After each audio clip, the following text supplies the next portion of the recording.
Welcome friends, thank you for tuning back in. Today we have three K7000s and they all came to me from Mike Murray of the Geek Pub and the Electric Starship arcade and the Time Rift arcade, the new Time Rift arcade. Both of the Electric Starship and Time Rift are down near Dallas. If you're in that area, definitely go check them out. But he contacted me and said, hey, I got these three chassis that need repair. Would you be willing or interested in taking a look? I said, sure, no problem. So here they are. I'm going to do all three of these in one long video. So I'm going to put down in the comments, I'll probably pin a comment with the timestamps of each one. So if you want to skip to the second one or skip to the third one or what have you, depending on what order we do these in when I talk about what they are, you can skip to those later. But all three of these survived the shipment. There is one casualty, the horizontal position or horizontal hold pot on this chassis got cracked in half, so we'll have to change that one out, no problem. But otherwise, neck board pots, main chassis pots, everything survived the shipment, so that's good. What we have here though are these three 7000s. This one here is complete. Somebody has capped it, someone's put a new flyback on it back in March of 2023, and it looks like it's in fairly good shape, but there is some tape on here that just says dead. D-E-D, dead. D-E-A-D, dead. So this one is dead. We have this one here that says, apparently it works, but it says bad chassis out of X-Men. And then over here is a piece of tape that says wiggles, unable to adjust width, brightness / colors off. So that will be interesting. So this one I think works, but it hasn't been capped. There's two new caps here, but all the other caps are original. It's got a replacement flyback on it, and it's fairly dirty too. So I'll probably have to clean that one. Yeah, we'll go over and look at these individually as they are. But these two survive. All of them survived, but these two survived without any broken pots, all that jazz. So it's important to do inspection before you start working. And this one here is going to be probably the first one I start working on. This is a medium resolution K7000 out of a NARC. That's 19 inch obviously. They didn't make any 25 inch medium res monitors in this form factor for K7000. They're all 19s. If you see one of these, it's a 19. Even though it has a 25 inch resistor here for the B+, that's because I mentioned in the video previous to this one on the channel, the Paperboy monitor, that the medium res K7000s run a lot hotter than the standard res, so they upgrade the resistor to the 25 inch resistor for the B+, and a number of other things. But all the pots on this are in good shape. None of these got damaged. Chassis is in fairly good condition, fairly clean.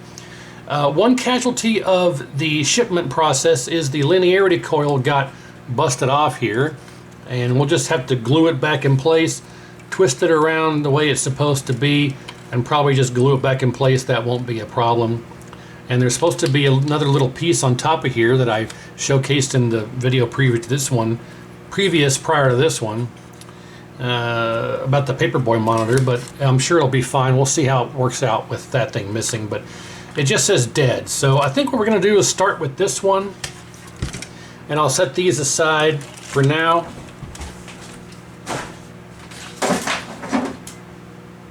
And we'll start working on the medium res out of the NARC. So let's give it a good look over. It has been fully recapped, it looks like. Original critical safety cap. The HOT's been replaced, and it looks like somebody used what might be conductive thermal paste. That's not good. See this gray thermal paste? That's conductive. You do not want to use that. So that might be part of our problem. Everything appears to be intact. Nothing is burned. Got the original flyback in it, and I am not going to replace it if it's working. I do not replace flybacks if they are working, because there's no reason to, and there's no guarantee the one you put in there is going to be any more reliable than the original one. So we'll see how that goes. The bottom side, Well, it's had some rework done to it. R101, most notably, they got a jumper here. We'll zoom in a bit. There's a jumper across there, which you don't really need the jumper. You can just make a big solder bridge like I do. This is, they use the capacitor leg to jumper across R89, which is fine. But we'll have to remove the solder from those joints, make sure the pads aren't oxidized. The width coil is not burned up, but it looks like one of the resistors here across the linearity coil kind of burned up on that pad. So they've got that jumper there. We can probably try and fix that a bit better. But looking at everything else here, I don't see anything really of note. Okay, well, let's start by checking. It's dead. Okay, well, all right. Is the fuse any good? It doesn't look like it. Yep, it's damaged. And let's make sure it's 1.5 amps. Yep, 1.5 A. So it's not overrated, so that's good. It's definitely bad, though. You can see here clearly that, or maybe not so clearly. Anyway, right there, it's destroyed. And just for verification, we'll get the meter. Continuity, always check your leads first, and open. So, in the garbage that goes. So we'll start here by checking all of our components. We'll check R103 first, should be 2.7 ohms. 2.8, 2.7, perfect, perfect. All right, now let's go to our rectifier diodes.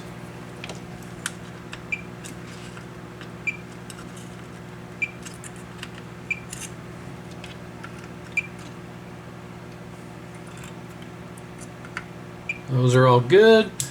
We want 15 ohms on R104.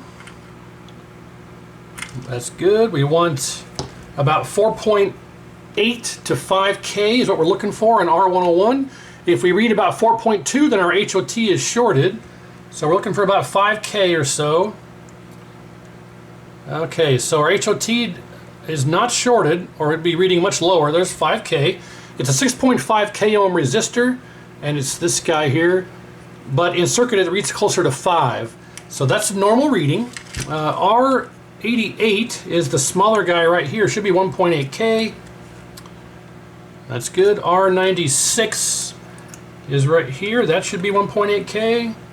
1.7. That's a little low, but not out of tolerance. R97 should be 270 ohms. 272. R89 should be 3.9.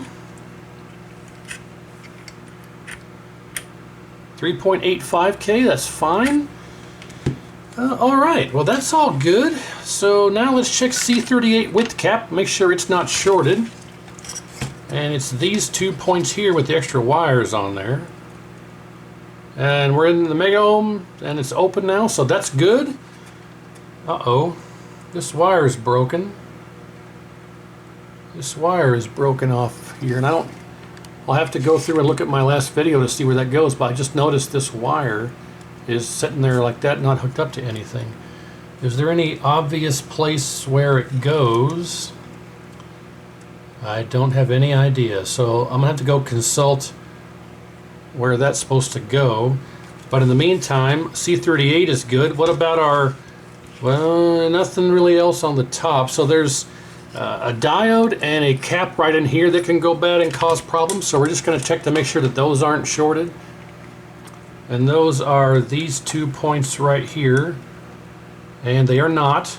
This diode, does it read correctly? Go the other way.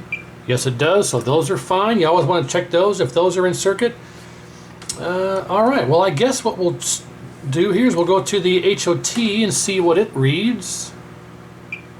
And HOT is not shorted. Interesting. Well, it's got this gray heatsink compound. I'm going to remove that. That shouldn't be there.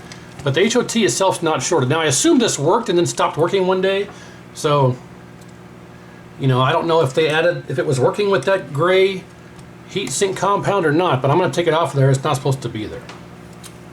All right, D18. I don't think the medium res has a D18. No, it doesn't. That's right. Recall that from the last video. All right, so I guess what's really left now is just the C38 width cap, or C36 critical safety cap, which is on this one's got the 4-leg version. So we go diagonal across here, and that's good. Diagonal across here, that's good. The only thing really left would be a voltage regulator that's shorted, and we can go across the resistor. If we read about 180 ohms, the voltage regulator is good. If we read 0, voltage regulator is bad. If we go across the resistor, what do we get? 180 ohms. Well, that's everything. That's everything that could be bad, that would cause a fuse to blow. And everything checks okay. Now I say that, the components check okay, but the question is there an open trace or a bad solder pad joint, give or take, that is causing this? So you can have all the components check out okay, but there could be a faulty pad or solder joint, or it could be this conductive paste is grounding the HOT to the frame and kill the HOT without actually damaging any components. I wonder if that may be our problem. So surely, out of sheer curiosity, that's probably the better way to say that, I'm going to put my circuit breaker on here. I have a 2 amp circuit breaker. It's supposed to be 1.5, but you can put 2 amp on there. It's not going to hurt anything. And I want to desolder the collector of the HOT. But first I got to find, here's my circuit breaker. So, like a numbskull, I didn't have the soldering iron turned on. I'm going to desolder the middle pin of the HOT, which is the collector, and that will prevent the horizontal drive circuit from firing up. And I can do a light bulb test and see if this works. If it does, I could probably hook or resolder in the collector of the HOT and just put it on a tube and see what it does. But all of our power components check okay. If we do the light bulb test and it doesn't work, or it blows the fuse, then we know that there's probably a bad joint in the power circuit as opposed to the horizontal circuit. But I'm skeptical. I'm wondering if maybe we have a flyback that's arcing, but there's no evidence anywhere in here of an arcing flyback. You'll see it black and turn. You'll see witness marks in the dirt and the dust, and you'll see black marks on the actual side of the heatsink if that's the case. Looking in there, I don't see any evidence of it cracking in half or anything like that. It looks, I mean, it's barely got a crack across there, which is common, but that's not even part of the flyback. That's just part of the outside case here. It's totally common to see cracks across these original white knobs and they still be fine. Well, okay. Let's go ahead and desolder. Oh, doesn't stay in there anymore. Okay, let's desolder this.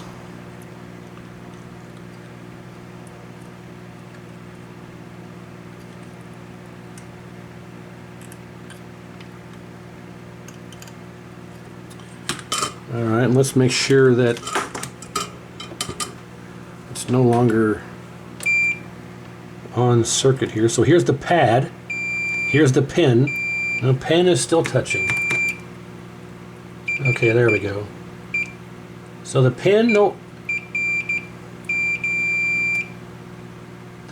longer has continuity. Here's the pad, there's the pin, no continuity. Okay, so now we can fire this up. I'm going to hook up my circuit breaker here. Oh, I guess it's been a while since I've shown this. If you want to get yourself something like this, I just attach some alligator clips and some leads to the screws on the back of this breaker. The part number is 7277-2-2. The last number is the rating. So if you want a 3 amp, it'd be a 7277-3-4 for 4 amp, -5 for 5 amp, 7277-2-5. So that's how these part numbers work for these breakers. So if you want to get one of these yourself, you can get them on Amazon or go right to Clixon, the company that makes them, whatever you want to do. But if we exceed 2 amps, this will pop out like that. You can just reset it. So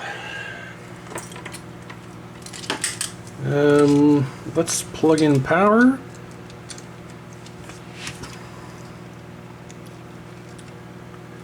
Helps if you do it the right way. There we go. Let's grab our light bulb, and the light bulb connects. It's a 60-watt incandescent bulb, which simulates the full load of a CRT within a volt or so. We should have 123 volts DC. As a matter of fact, let's connect our meter. And can I do this here without having to? And probably. Let's see if that works. Okay, volts DC. Well, you know you can't see the bulb, so let's back out a bit here and move this around so you can see. Alright, well, let's see what happens here. 1, 2, 3. Oh, that's no good. That should be 123. And we're at 106. I don't even know if you can see that. 107. That's no good. So we either have a problem in the power supply section, bad solder joints, what have you, or our voltage regulator is bad. So what we'll do first here is put this all away. Don't manhandle this too much, because with that filament being hot, if you bang it against your desk or your workbench or something, you'll break the filament and you'll need a new bulb. So be careful with that. Okay, we're gonna have to go through here and go through all of our components in our power supply and make sure nothing is faulty or bad solder joints, things like that. Clean everything up, do the test again. If it's still 107 volts or so, then we'll have to change out our voltage regulator. So let's do that and see if we can find any culprits and kind of go from there. Let's see if we can zoom in here and find what might possibly be going on here. Let's start with R101. So let's clean up all of this. I'm not really even sure what's going on here.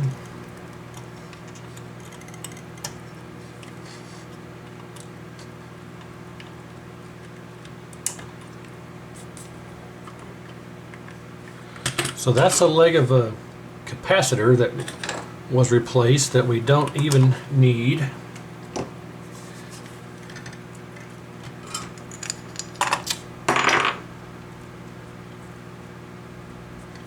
So we can extract this leg of the resistor here. Let's clean up this solder pad.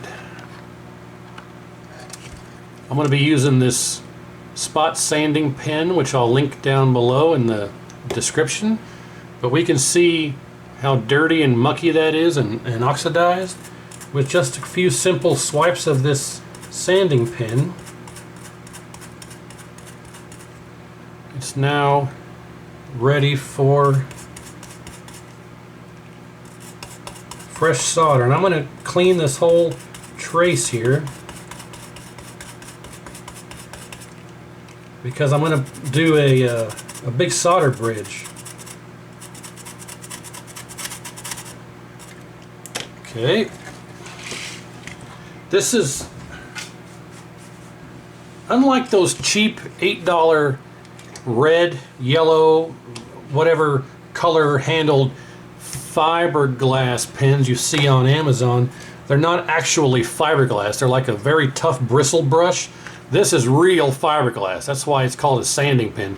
That's why it does so much better at cleaning this stuff off than those other cheap ones, because this is actual real fiberglass.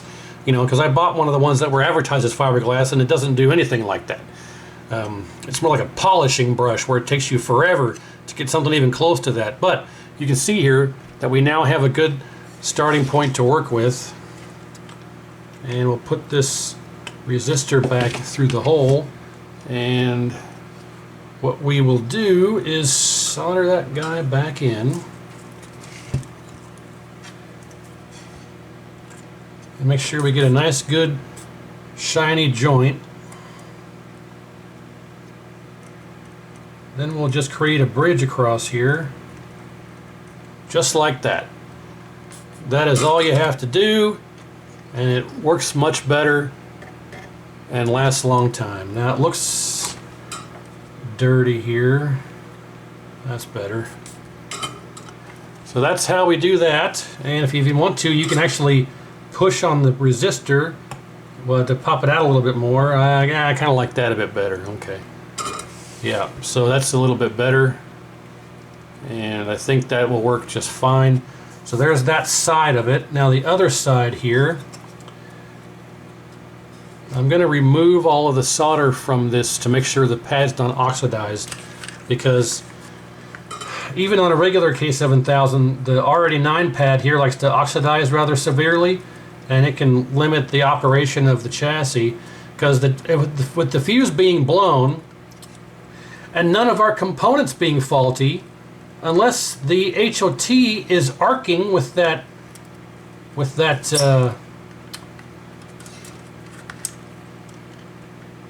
the heck's that called, that gray thermal paste, unless the HOT is arcing, which we won't be able to tell from the light bulb test, then I'm not sure what's going on here, but that joint looks okay. I'm going to clean it up a little bit here.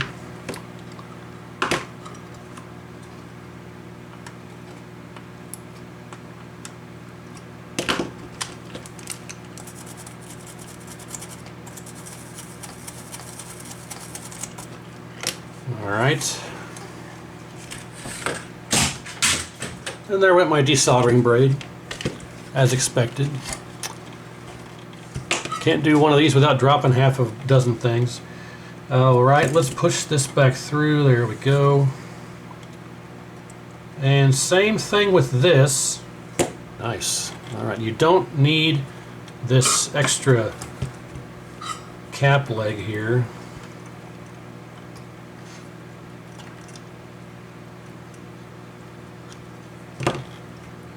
This side's all oxidized. That's what it is. Okay. Well, let's get rid of this. And it's the other side of already 9 that's all messed up. Interesting. So let's get this out of here. Oh yeah. That is no good.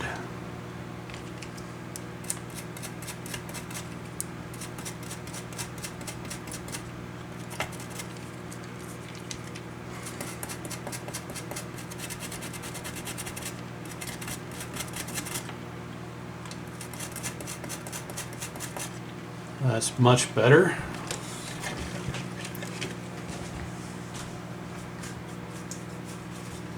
Now none of this is really going to fix our problem, because they had the jumpers on there. So, but it's still something that should be done on all of these that you work on, regardless of if it's medium res, standard res, doesn't matter. 1925. You should do this. Remove the original solder on all these joints. Inspect, clean, repair, and then resolder as needed. So we'll get this back in here, which sometimes is not ever really that easy.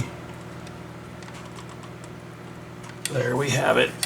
I know you couldn't see that, but I fed this back through here, and it's having a tough time, so we'll heat up the pad, and it should push right through. It should push right through. It should push right through.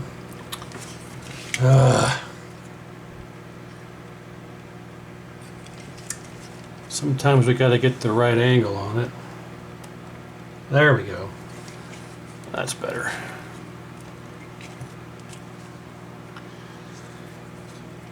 Ring ding dong, ring a ding ding ding dong. Keep the heads ringing. Ring ding dong, ring a ding ding ding dong. All right, I think that'll work. It doesn't look pretty, but it doesn't have to. We'll go through and clean it up again. Clean it up, I guess, on the back end. But those are the two bridges that I always do. That will prevent. This will act as a heat sink, actually help dissipate some of that heat that burns up these pads and joints. So we got that knocked out of the way. This joint here looks very dry, but that's just the jumper, I think, for the... Yeah, that's just the jumper for the horizontal positioning. There's a wire here that connects to no, actually that's the other one. This is the other leg of this resistor for the linearity coil. There's a resistor that goes from this pad to this pad for your linearity coil right there. And it's a little dry. It's connected, but it's a little dry, so we'll hit that. I mean, I'll go through and do a reflow on all this stuff anyway, but I don't think any of this is the cause of our problem. I think we just have a faulty voltage regulator, but part of that is probably due to that thermal paste being conductive on the HOT.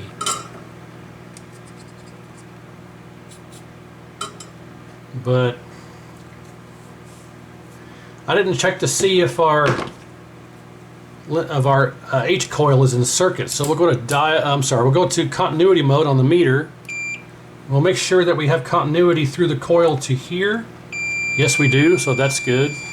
You can see here it goes through this pad, from this pad through the coil to really here. So there we go. So all that's intact right there. You know, I guess we could keep the other resistor is here, and it's kind of burned up a bit. See how this resistor is intact, that resistor is intact, that one's all burned up. Let's take that resistor out and make sure it still reads, I think it's 2.2K is what it's supposed to be. That could cause some issues. And that's the one here that's all burned up on the pad.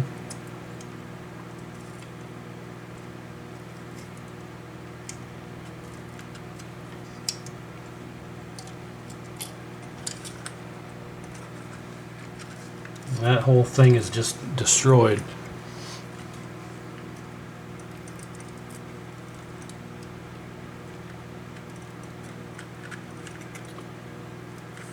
Ring ding dong, song is stuck in my head.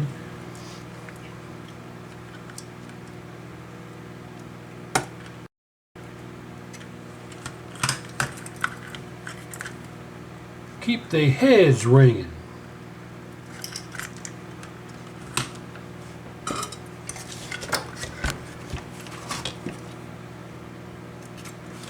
There's our resistor. And let's check it out here and see what this guy reads. Meter is good. Resistor reads 2.2K, so it's good.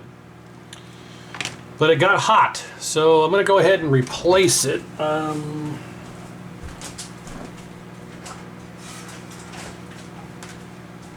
I've got a K7000A here that we can steal this from.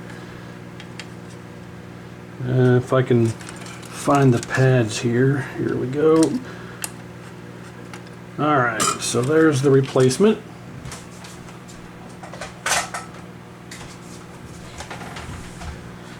Make sure it reads 2.2K. Yep. So none of this is going to fix our issue, but it's stuff that needs addressed and repaired. So I think we just have a faulty voltage regulator. But we'll find out here shortly.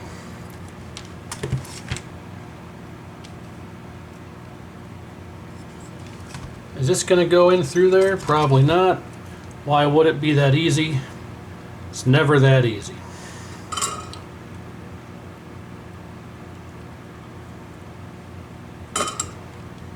Let's see if it lines up on the back side. Yes, but there's solder on the leg here.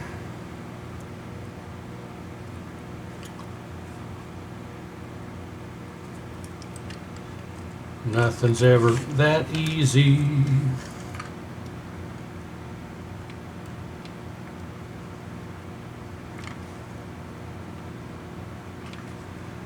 Okay, you lousy rotten bum, you.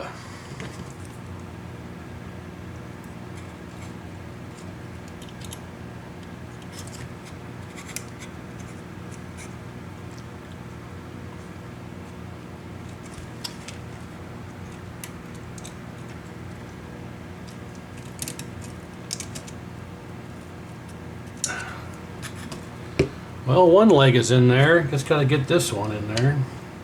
And yes, I am aware I'm using some diagonal cutters as tweezers, but they get the job done. Don't fall out of there, you rotten bastard. Don't fall out of there.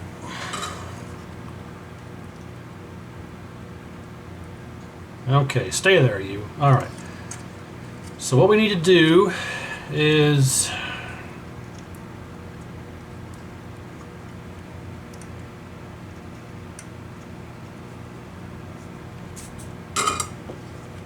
grind away some of this trace.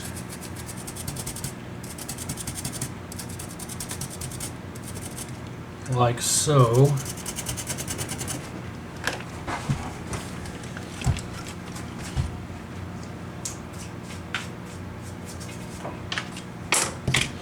Then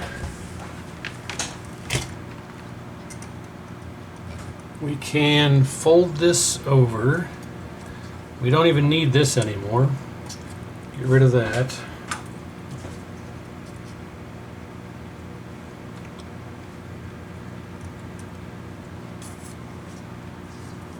We can tin up this trace, bend this leg over,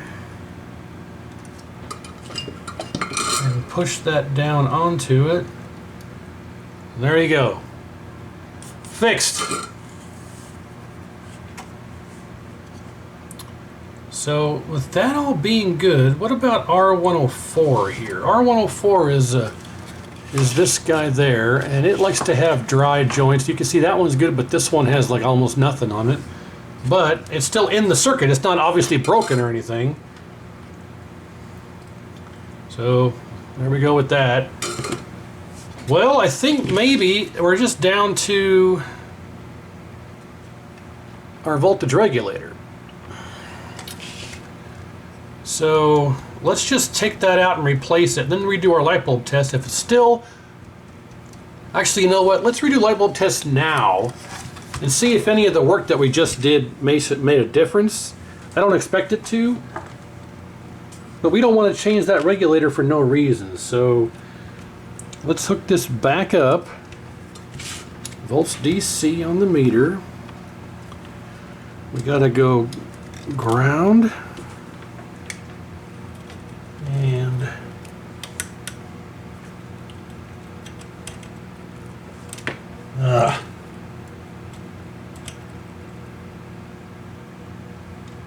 okay, stay there.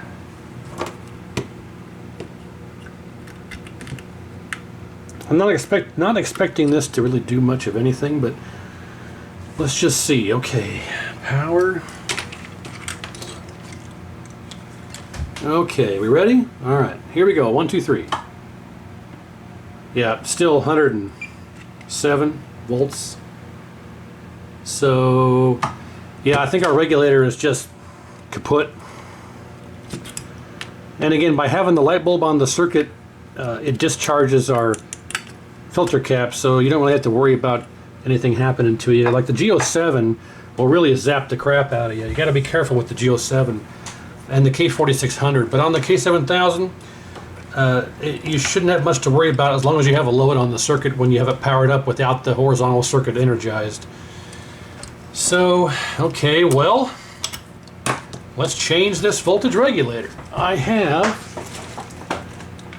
Oh, you know what? Oh, I think I don't have any 123s. I think I used the last 123 I had trying to do that 19 to 20. No, I wouldn't have used that for the conversion. I don't think I have any 123s in the fat form factor. These are all 130s. Let's verify. Trust but verify. Yeah, 130, 130, 130, 130, 130. Okay. Plenty of those. You can tell how many more 19s I work on than 25s. And I got a whole bunch more of the smaller form factor. There's another 130. I need to combine it into the other bag. Here's another I got two stray 130s that I need to consolidate here.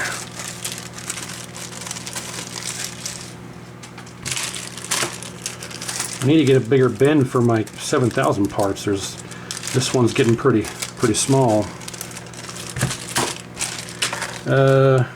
Here's a bunch of 123s, but they're the wrong form factor for this setup. Yeah, I'm pretty sure I'm out of the 123 voltage regulators, and it's looking pretty sad right now. That would be affirmative. Here's some more 130s. Jeez.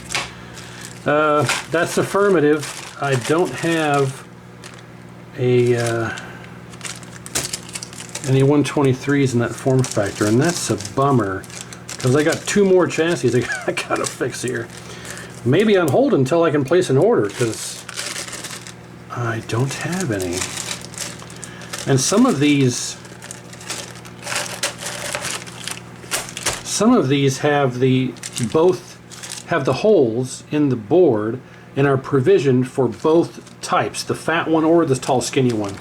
Unfortunately, this is not one of the ones that's provisioned for the tall skinny one, so unless I can rob one from another board, it's not looking like we're going to be able to do much more from this point.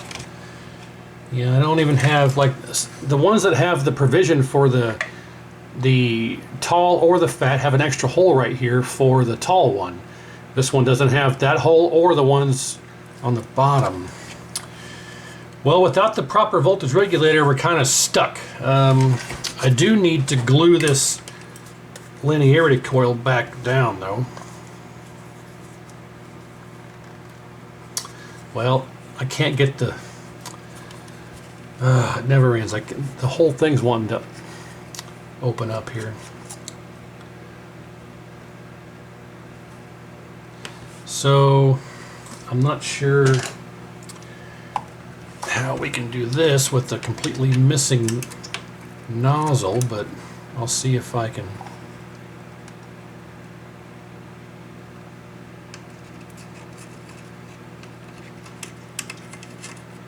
Alright, I think that should be enough.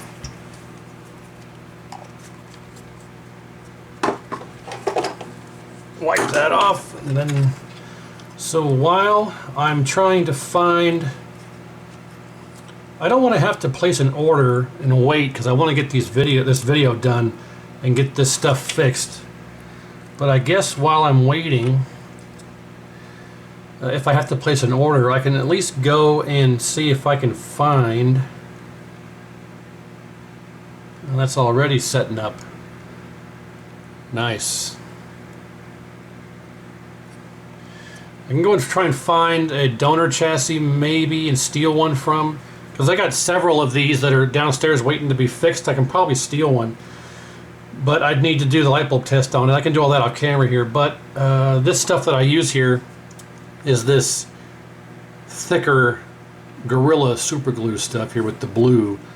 You know, you get the red and different colors for different thicknesses and setup times and stuff, but this stuff works really well and it's already set up. So All right, let me go see if I can find one. I'll place an order for a bunch of stuff. I have a running list. I'll add this to the list. I didn't realize I was out.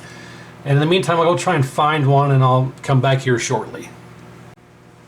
Well, good news. I ended up finding one from a donor chassis that I checked the resistor on, and it read 180 ohms, and actually read to 220, because the 19-inch standard res is 220 versus 180. So I think I have that right. I think, yeah, the 19-inch is 220. This one should be 180. Yeah, it says 176, because the one I took this off of was 219 ohms. So, yeah, and if we see here, it's STR3 123, and 123 being 123 volts, which is what B plus should be, versus this 107. So, the other two chassis that we have to work on have the tall, skinny one, so we're good there. I should only need one. So we found one off a donor chassis that it's in my parts pile of stuff to get to, or stuff I need to get to. So I will order some more, and we'll just replace that one I stole here with a new one when they come in, so we can proceed on. Okay, now what we have to do here first is get this one out, and we can do that fairly easily. We'll just start by desoldering it. There's hardly any solder on these pads as it is, so it shouldn't be too difficult. This portion anyway. And we may be in for a surprise. We may change this out and it still reads 107. So, I don't know. If that's the case, then really all we have left to really be at fault would be our B plus resistor is failing under load, which is not uncommon, but not that common. And it looks like the solder joints are in really good condition, so it's not that. But we'll check it with the actual regulator removed here. And we'll just use our 1/4-inch driver to loosen up these nuts. Then we can just do the rest by hand here.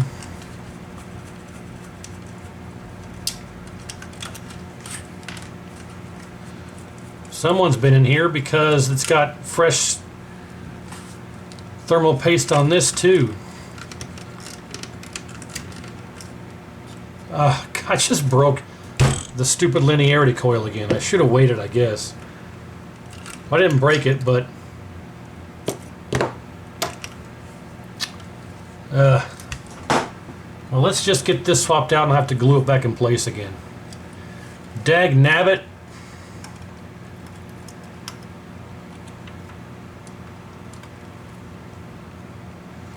All right, our insulator stayed in place, so that's good. That's good, that's good, that's good! Now let's get these back on here. You can hold the screw in place while you just finger tight this, and then once it gets a little bit of tension on it, you can just come back with your driver and snug it up. That's all you need. You don't need it to be super tight, but you don't want the nut to fall off. So just as soon as it gets snug, that's all you need.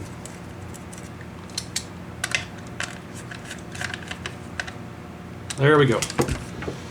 Let's solder it in place.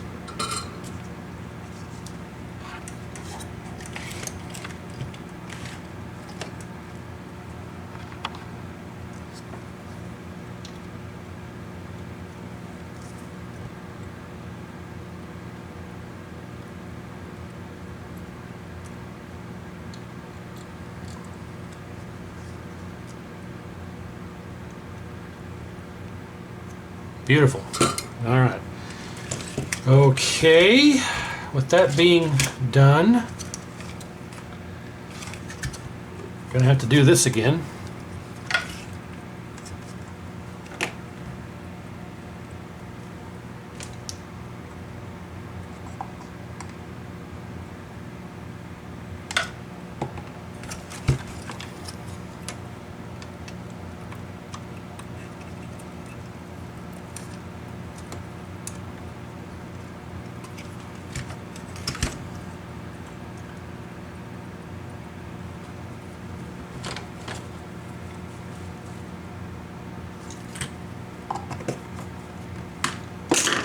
because we shouldn't have to mess with it again now. So I'm going to hold that on there for about a minute or so. I'll cut away and come back here real quick. Hang on.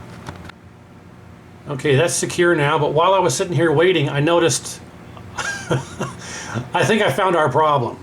Our flyback is in fact faulty, because while I was sitting here holding this with my finger, I'm just looking around at things. I noticed that the top here is a little charred, and if we look at this capacitor, yeah, it's leaking out of the top of the flyback onto this capacitor and to the frame. So I think our culprit is our flyback is bad.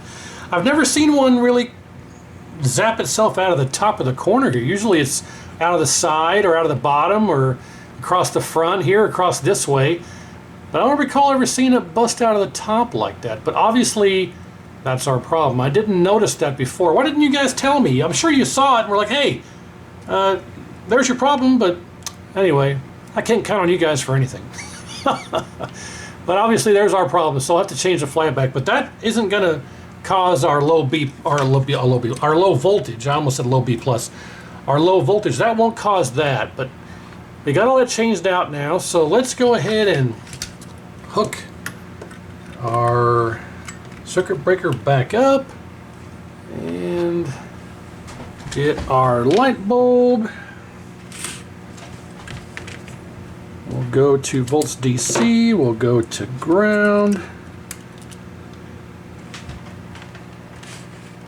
and we'll go to power here. And let's see if we get 123 now. We're all hooked up. Okay, here we go. 1, 2, 3. Ah, bingo! 122.6. 22.7. Bingo. Da da da. Alright. So turn that off. Okay, now we need to focus on replacing our flyback. And now that I think about it, do I even have any of those? I have at least 2 that I can see. I think one of them is an original. Yeah, this is an original one that I kept. Oh no, this is a replay. No, this is an original white knob. Yeah, so I'm not going to put that back in. I mean, I could, but I'd almost rather put that one in, honestly. But here's a brand new one, so we need to add flybacks to the list. I think this is my last 7000 one. So yeah, I'm going to, hang on a second, I'm going to get my list here.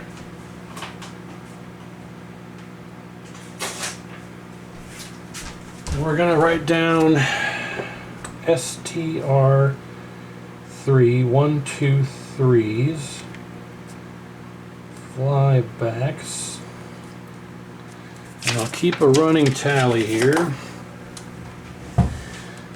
Okay, it's already been recapped. Everything on this has been recapped. I'm gonna change this cap out here because it took voltage through it, probably to the frame. And oh, I need some 1.5 amp fuses.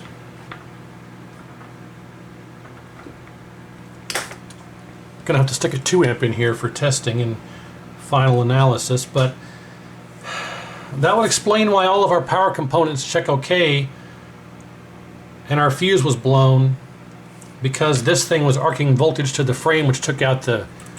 But I don't know if Mike or his technician already replaced the HOT. I think they did, which is why they have this conductive thermal paste on there. But let's change the flyback out, replace this capacitor, and take all that thermal paste off the HOT, and I'll bet you this thing will fire up.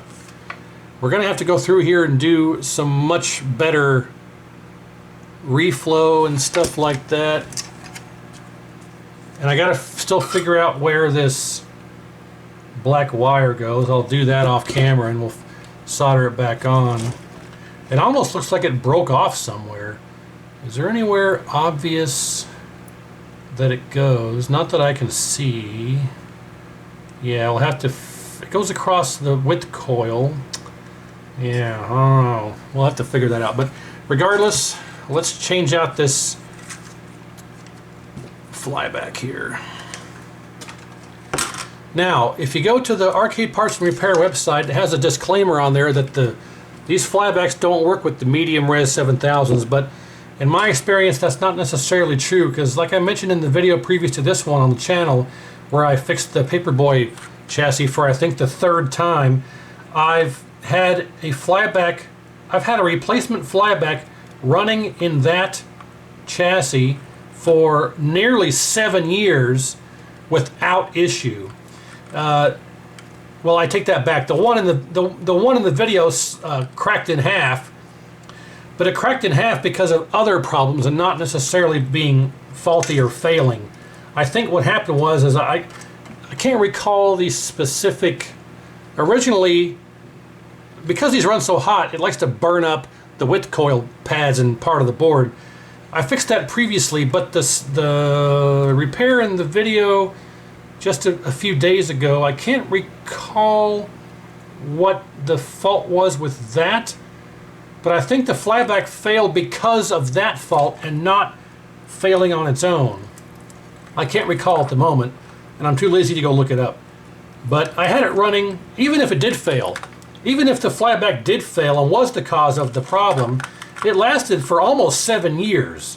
So I don't think, in my experience, take it with a grain of salt, your mileage may vary, but in my experience, these replacement flybacks work just fine on the medium res. Mike will have to reach out. Once I get this repaired and sent back to him and he gets it back in the NARC, he'll have to report back to me if, 3 days from now the flyback explodes or shorts out.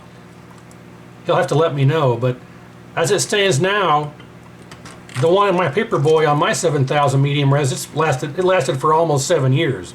So everyone's mileage varies and is different.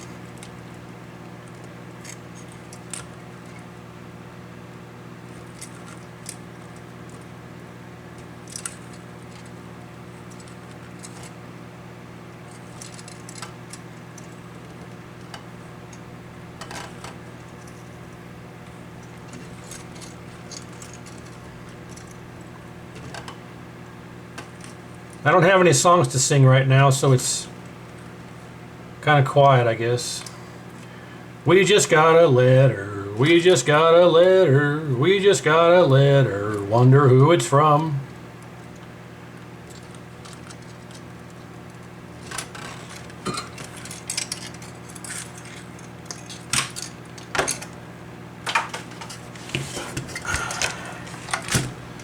Okay, we're going to have to unscrew this.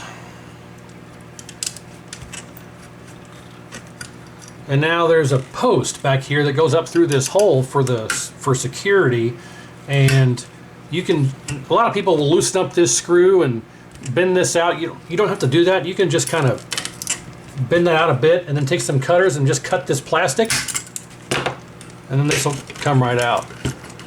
You don't got to take that apart at all.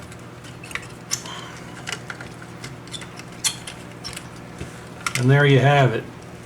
And like I say, you just cut this plastic piece off from this deal. And I don't even know where it went. There. It's all in pieces.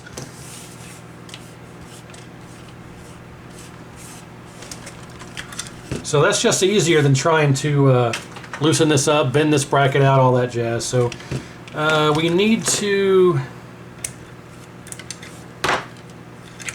Oh, I wonder if this has been replaced. No, this is probably a factory job here, but we'll have to cut that off. And then it also goes to here. We'll go ahead and cut that off and cut this zip tie. Because the medium res has this little ballast box on the side for the focus voltage. So you have to use that. So there's our destroyed, burned up flyback. We'll set that aside. So far we're into this for a flyback, a voltage regulator, and a 2.2 k ohm resistor. Even though it tested okay, it's a good idea to change that out. So actually, while I have this out, I'm going to replace this cap.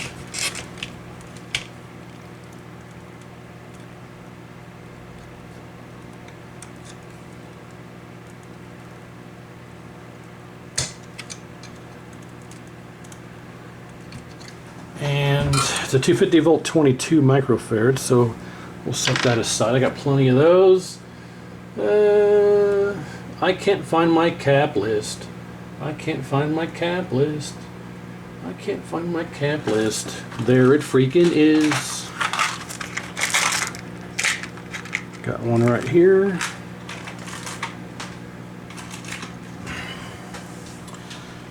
And negative goes towards the edge. And no, not the edge from U2. Which I don't even know why the edge is referred to as the edge. He's not very edgy. Somebody help me understand that.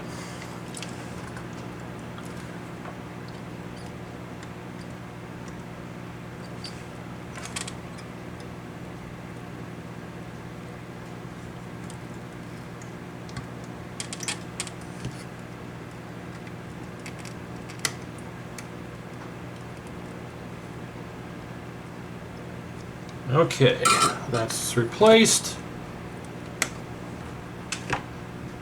I'm going to add a little more to this here.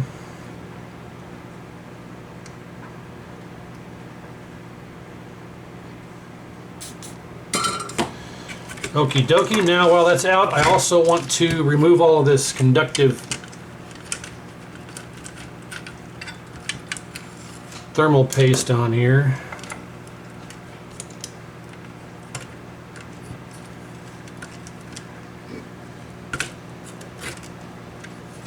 Oh yeah. Yep. Man.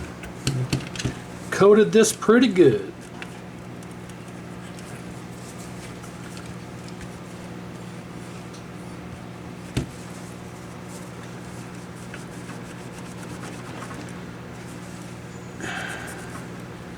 Okay, I think that should do it. Now I don't know if it's conductive coating or a conductive thermal paste, but you don't need thermal paste on here. It doesn't get really that hot.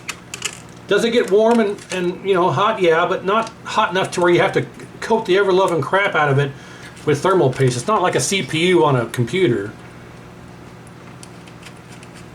And I mean, you've got this gigantic heat sink it's attached to. This thing connects to this thing. It's one big... It doesn't get that hot. It shouldn't get that hot. If you touch this and it burns your skin, you got a problem. It should be lukewarm at best. As a good running 7000, it should be roughly lukewarm on here. You shouldn't have any problem holding your hand on there. Okay, so that's taken care of. We got to put the flat back in, and then I think that I am really ready to go ahead and try it. I'll do a little bit of reflow first, and then we'll just hook it up and try it. Does that sound good? I always break these little tabs off. They don't serve any purpose. It doesn't keep the flyback secure like it's designed to. I'll turn this up a little bit, and we're gonna have to see if we can snake this in here.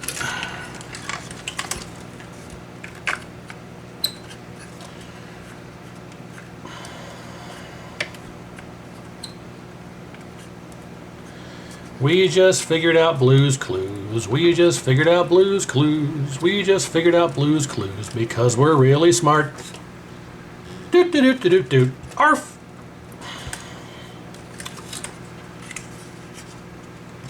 And this 25 volt 1000 cap is causing me grief here. So we're going to take this out.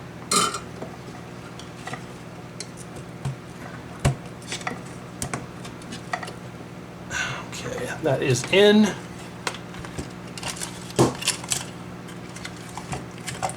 Let's go ahead and make sure this is sitting flat.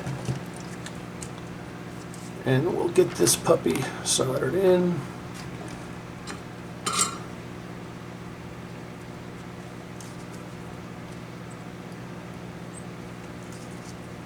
You don't need to drown these pads in solder, just enough to where it's a nice shiny joint. That's all that you need. Sometimes these legs will have like a coating on them, or like some type of resin adhesive or whatever it is from the manufacturing process. You can take the tip of your iron and just kind of scrub on it, and then it'll pop off of there. Then you'll get a nice good joint. So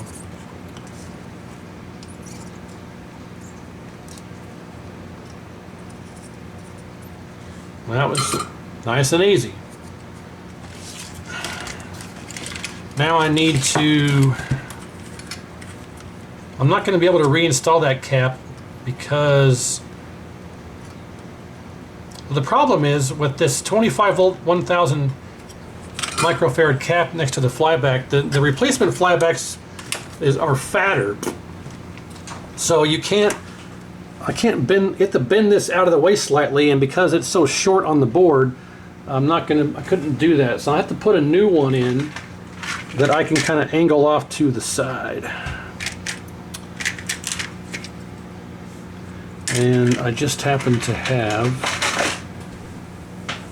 one right here, 25 volt 1000. So we'll get that guy in there. Negative goes towards the edge of the board, just like so.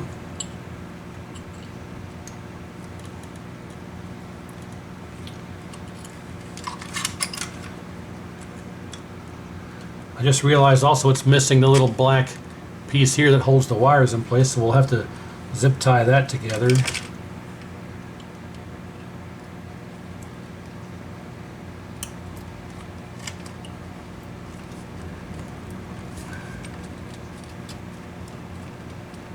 There we go.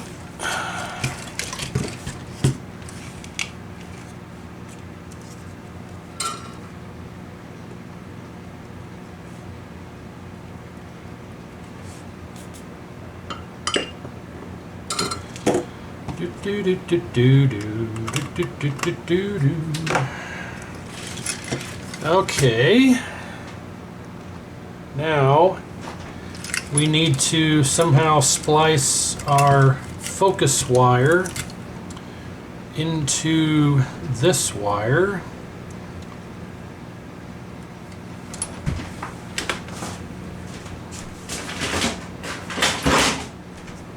And this is for somebody who wants me to fix this properly. So we're going to do it properly.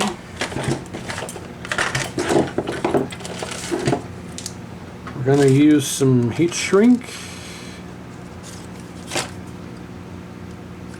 Yep, we're going to grab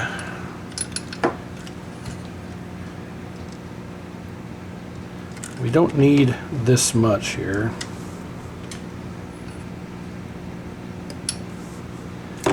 We only need probably this much.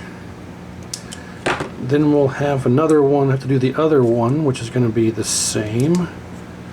Then we'll grab a little bit the next size up, which will be this one, to go over it a second time. There we go.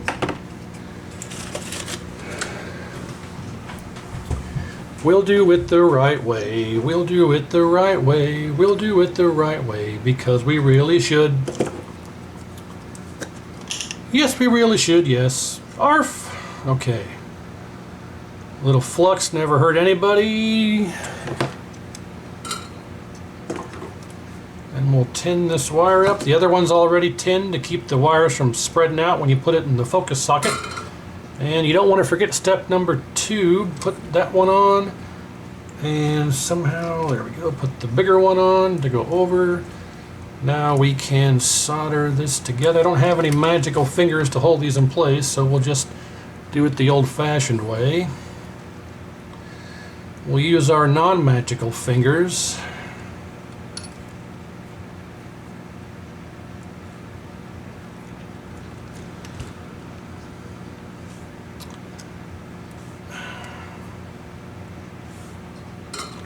Get a little solder on our iron here and try and do this the difficult way.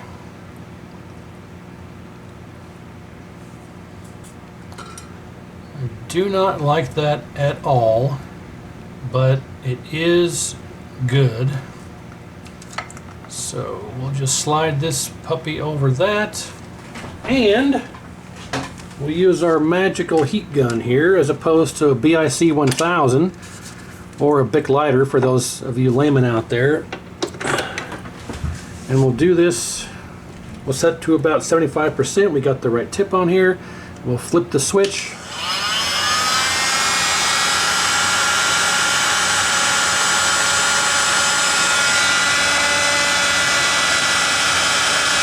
Slide the other one over.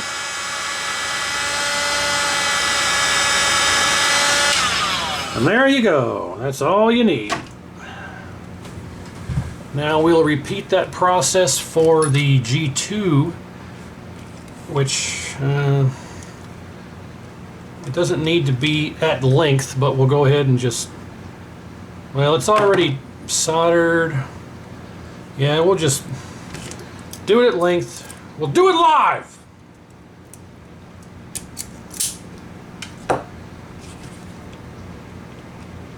We'll do it at length.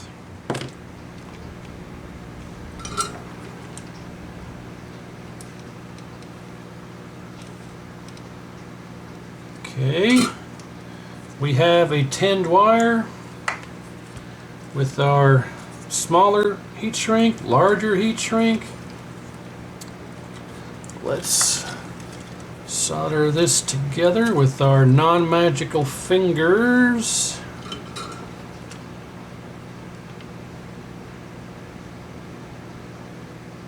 Oh, it's moving on me.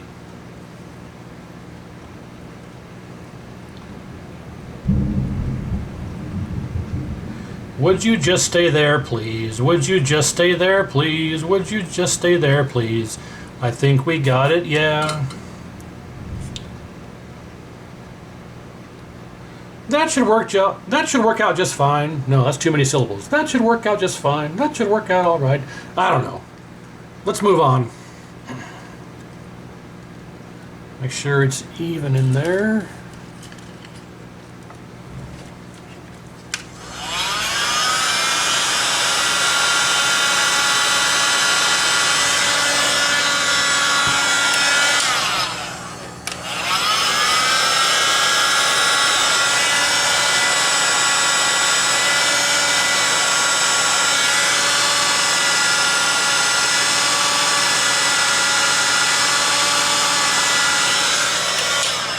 Well, there you go.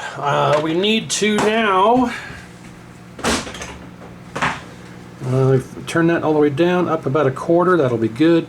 Got that changed out. We're all hooked up. We need to, I'm not going to bother tying up all this wire jazz until we make sure it works, but I am going to go ahead and put a zip tie through here so we can secure these AC wires, because they shouldn't be flopping around like that.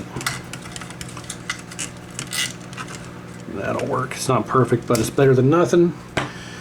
The last step here is to find out where this wire goes. So let me consult the video I just did on my Paperboy 7000 and see where this goes, and I'll come back and we'll get it soldered on and go from there. Alright, so this wire runs over here to ground and connects right there. It runs under all this stuff. Actually, it probably comes around and goes there. This is how it was, guaranteed. This is how it was. So right there is where it is supposed to go. So we need to trim a little bit of this back. Don't need a lot. And we can, yeah, it's exactly right there is where it went, without a doubt. So we can just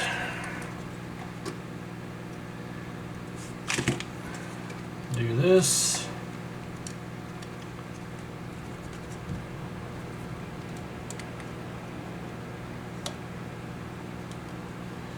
The problem is this is a large heatsink plane, and oh, there we go. That'll work. That will work. Give it a few seconds here, and all right. Okay, I'm gonna hit some of these joints here a little bit, and then we can put it on a tube and fire it up. Now, I will say while I'm doing this that I don't have a medium res tube or medium res yoke to be able to test this. But having said that, can you use a standard res yoke and monitor for testing a medium res chassis? Absolutely you can. Can you keep it on a medium res chassis on a standard res tube and yoke for longevity? No, you can't. So yes, we can put this on a standard res tube and yoke for quick testing, just to make sure it works, make sure it doesn't blow up, make sure we can adjust everything. Yes, but for long-term, like 8-hour burn-in, no, you cannot do that. So we will be able to test this on a standard res tube, but you know, I won't be able to do a burn-in. So if Mike gets this back and 5 minutes later the flyback explodes, there's nothing I can do about that, but we'll cross that bridge when and if we have to get to it.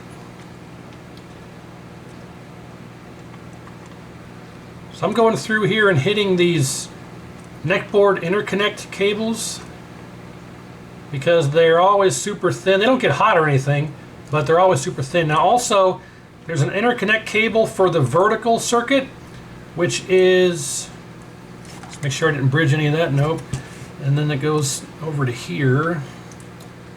These joints are always bad, so there is a ribbon cable here that goes from these three joints to these three joints to these three joints. And they're always notorious for getting all thin and breaking, and if you have vertical problems, that could be part of your issue as well. And shutdown pot was pretty thin, R103.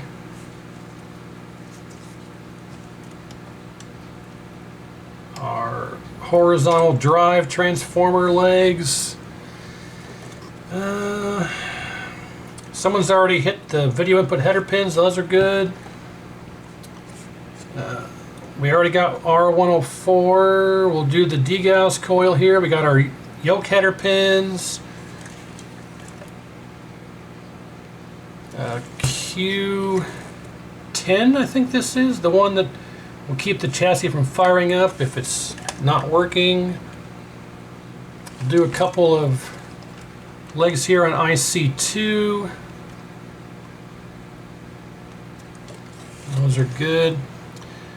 Okay, I think that is good. Let's do a little cleanup here so you can see that process. In the meantime, I'm going to get some of this stuff out of my way here. And with how this is going, we're going to have a 3-hour video here. Maybe not, because all the details I go through on this one, testing all the various power components and power rails and things, I'll probably just cut out on the other two, because there's no reason to show all that on all three chassis, because if I find something I'll cut in and show it, otherwise we'll just assume that, well, we won't assume, I'll find out, but you'll have to just assume that all that stuff's good, because I'll go through and test all that stuff off camera. If any of it's bad, then we'll find out.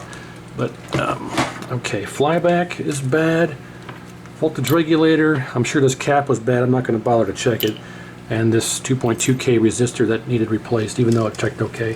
So those are the 4 components so far. I'm going to still use my circuit breaker as opposed to a fuse in case something does go kaboom immediately. We don't blow, you know, $3 or however much those fuses are. I didn't check the back side of the neck board here. Every time I think I'm ready for testing, there's always one thing I forget. Oh, there that goes too. Oh, getting too old for this shit. Okay. And somehow, between 2 seconds ago and now, I lost my diagonal cutters. I just don't understand how these things happen, because I had it here 2 seconds ago, and now it's not here. It disappeared off the face of the freaking planet. Well, I don't know where they went, so I guess we're not doing any of that. I wanted to cut off this piece here and check out the back, but somehow between 5 seconds ago and now I've lost the diagonal cutters here. Alright, well, I don't know where they went. No clue. So, I guess we're gonna just forget about that. Let's double check all of my pots again, make sure none of these broke in shipment. No, I checked them already, but those are all fine. Yeah, let's set all these to center position so we can just kind of get a good baseline. The tube I'm using is a good condition tube, so that should be somewhat close. But all right, well, let's get this on a tube and turn it on and see what we get. All right, so we got our medium res chassis hooked up and everything connected to our standard res tube and yoke. Again, that'll work just fine for testing, quick testing. We got our anode, neck, yoke, ground, power, video, and there's no remote board because they're all on the board. We have our, of course, we have our HOT soldered back in from when we had it unsoldered on the light bulb test and everything like that. So we're looking to see, A, if it even powers up, B, if it does, what it looks like, and C, if it does power up and look okay, how long will it last? So I'm not sure. Just long enough for testing, that's all I can do with this. We do have a medium res Cruisin' USA PCB right here on the bench for our video. And nothing left really to do but give it a try here. So I do have the circuit breaker there still, so if it pops, we'll see what happens here. So 1, 2, 3. Well, it came on. Not very energetically, but it came on, and it works. The reason it looks like this is because our focus is terrible, and the image, the H position, is way shifted over, and I can already tell you that our vertical yoke connector needs flipped around. So I'm going to turn this off, and I'm going to have to... I need two hands here. I'm going to finagle this out, swap the vertical winding around, and then I'm going to cut back here. Alright, so I got the vertical yoke winding connector on the yoke flipped around. Vertical yoke winding connector on the yoke. Is that redundant? Anyway, got that flipped around. I also, since we know that the chassis is working, I went ahead and put a fuse in there as opposed to the circuit breakers. So let's turn it back on and see if it's, well, it's not going to be any better, but we'll check to make sure that it's flipped around the way it's supposed to be. So 1, 2, 3. Yep, comes back on. And it should be flipped around. There we go. Yeah, now our text should be on this side, the white text. Oh no, now it's upside down. I am a numbskull. I didn't want to flip vertical. I wanted to flip horizontal, you stupid idiot. But anyway, let's see if we can adjust our focus here. And ooh la la. Ooh la la! Alright, well, we're not going to be able to, because the yoke is so vastly different on the standard res versus medium, I'm not going to be able to fill the screen, and you can see that it's kind of squished over here on the side, but we'll try our best. So I'm going to turn this off for a third time and flip the correct yoke winding this time, and we'll come back here and see how we can make this look. Alright, so as you can see, I now have it all the yoke connectors just fine. So let's start by turning our brightness all the way down. Contrast all the way down. Screen pot on the flyback up until we get our raster lines. Yep, there we go. Now down till they just go away, roughly there. Oh, they're still there. Hang on, there's too much raster. We'll turn this down a little bit more. There we go. Now we'll turn up our brightness until the background's not black anymore, which you can see here, back down until it just goes black right there. Turn up our contrast as needed. That's good. Now let's adjust our focus a little bit again.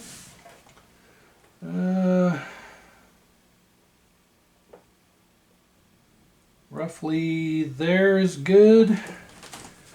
Let's adjust vertical size. That's not bad. Vertical position, make sure that works. Yep. Okay. H position. There we go. That got rid of our squish a little bit over there. And yeah, I mean, I can adjust the width coil to kind of make this wider, but this yoke is not designed for the impedance for the circuit. That's why I can run it long enough for some quick testing like this just to make sure it works and all of our adjustments are good, which they are. We know our B+ is good from our light bulb test, but I can't there's no reason to try and modify this to make it fit the screen because it's not designed for this yoke impedance, and when you get it back on the original tube, it will fill the screen properly, original yoke I should say. So I'm not going to worry too much about that, but I am going to make sure that the width actually adjusts. So I'm going to put my width tool down in here, and let's make sure that it actually can turn. Yep, I can turn it, and it's going in a little bit. That's coming out a little bit. Okay, so might not have been perceptible on the screen, but it did move. So that's all I'm worried about. It does move up and down. The image does go out and in a little bit slightly. I didn't turn it a lot. Not like I say, I'm not worried about that, but it is working. So chassis number 1 fixed. Let's move on to number 2 and see how we can go. Let's see what we can do with that one and how it goes. There we go. Okay, let's do number 2 here and see what we get. Well, for chassis number 2, we have another one here that's just marked as dead. D-E-A-D, dead. And I do want to say that after I got this off the tube, after the testing was done, I did do the tie-up and everything here on the wire harness and everything, so you can just plug it back on the tube and get your ballast box that goes on the side. Everything's tied up and nice and dressed out. And I also went through and cleaned the bottom of this as best as it could be, because this is all heat damaged stuff here. So not much I can do there, but I cleaned up on the flyback pads and the rest of the rework that I did. So I do clean these up. I don't always show it, and you probably left you wondering a lot of times, hey, you're going to clean up all that flux? Well, yeah, I do, but I don't always show it. So far we're 1 for 1, and I actually need to reattach. It's not dead anymore, it's now fixed, so we're going to reattach this onto here and set this aside. And now we have this one here that's marked as dead, and this is a 25-inch that looks like has also been fully recapped. Cap's in there. The critical safety cap's been replaced. I can see that. We'll get rid of this because it's about to not be dead anymore. And I can tell you it's dead because the fuse is blown, so I'm assuming we have a faulty or shorted voltage regulator or shorted HOT or something. But looking at it here, it's a bit dirty. Not enough that it needs to be washed or anything. We'll just go through here and clean all this up. Now this is one that has the casualty of the horizontal hold. The H-hold pot is broken. That was damaged in shipping. These weren't shipped all the best. They were packaged together in a box. Then it had some of that soundproofing that you see on the walls of musicians, recording studios and stuff. That was on the bottom and on the sides and on the top, but inside, underneath all that, these were just sitting together with no wrapping, no protection, no nothing on any of the individual chassis. It just had like a cursory wrapping of that sound deadening foam pad, but as far as individual protection from chassis inside the box to keep them from hitting each other and damaging stuff and breaking stuff, zero, nothing. So it didn't have much protection, but it did survive. The only casualty of all 3 of these banging around inside their individual boxes with each other was just this horizontal hold pot got broken, and that's amazingly it. So at least that I found. All right, so I think that's probably okay. I'd say that's fine. So looking at this, it's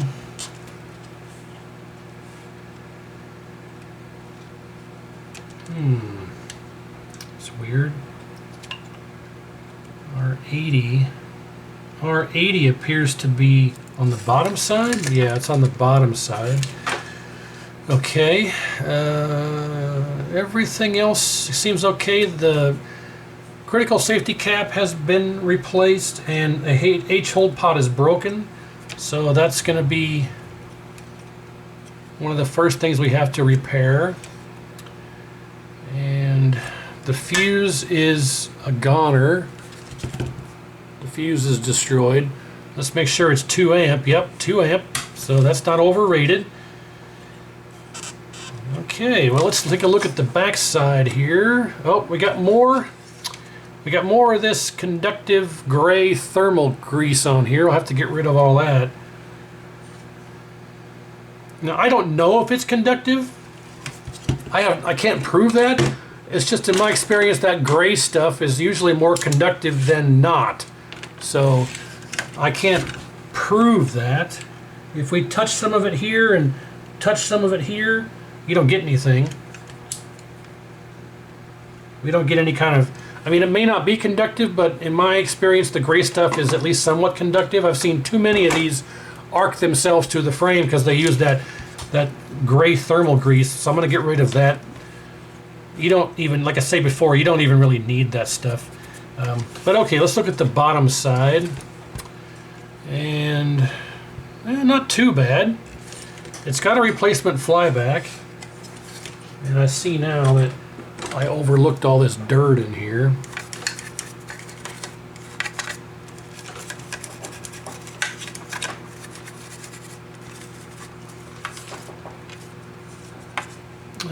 Is this one?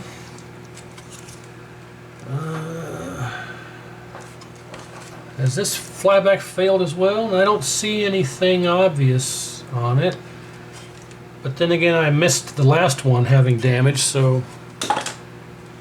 Alright, the back side.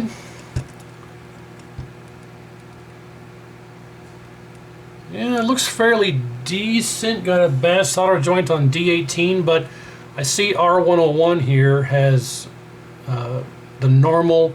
This is what R101 normally looks like. When it hasn't been reworked, this is what R101 normally looks like. Just like all burned up and oxidized, and yeah, that is not good. So you can compare how nice and shiny that is to this. Yeah, that's what R101 normally looks like. So we're going to start by removing R101 because we'll have to redo. Oh, see, and then the pad just came off with it. So, oh, the pad is gone. Is the pad gone? Yeah, no, it's there. Okay. What I took off was oxidation. All right. Come on. Yeah, it's lifted completely off. But anyway, so we can salvage that, no problem. Okay, let's take out the other side, and we'll clean all that up. All right. But okay. So just looking at this, I don't see anything immediately that is, oh, there's your problem kind of thing. So we'll go through, and I know I said I wasn't going to go through, but we'll go through it anyway because it takes like less than a minute to go through and test all this stuff. So, okay, here we go. R103, 2.7 ohms, 2.9, 2.8. That's fine. Rectifier diodes. 19, 20, 21, 22, 24, 23. Good. R104, 15 ohms. Good. R88, 1.8K. Good. R96, 1.8K. Good. R89, 3.9K. 3.8, good. R97, 270 ohms.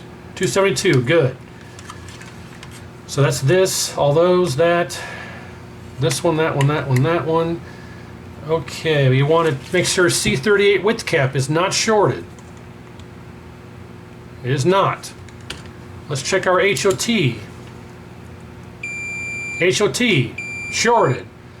So our critical safety cap will also read shorted. Yes.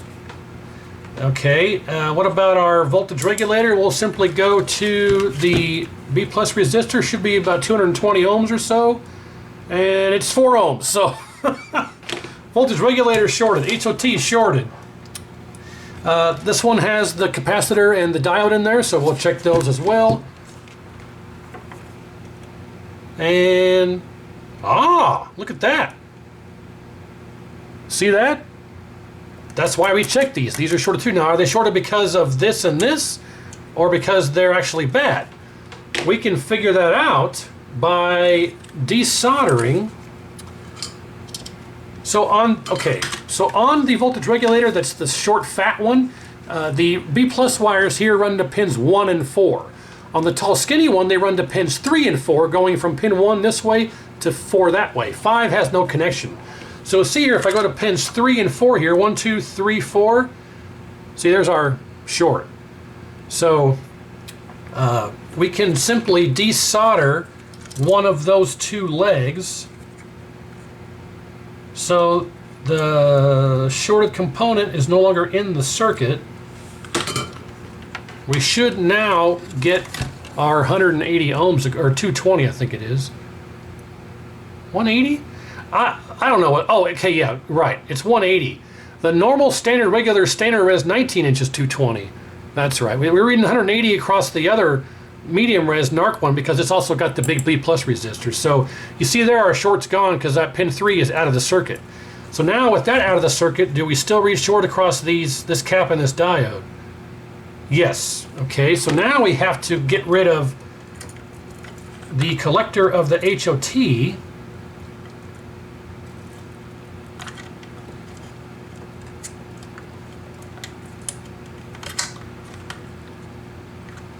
This red wire goes to this mod up here on the side. So is that out of circuit now?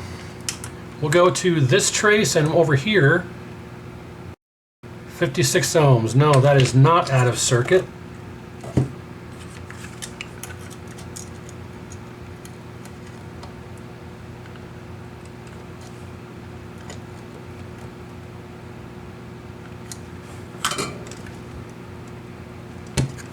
How about now? No, it's not. Come on, you rat. You rapscallion.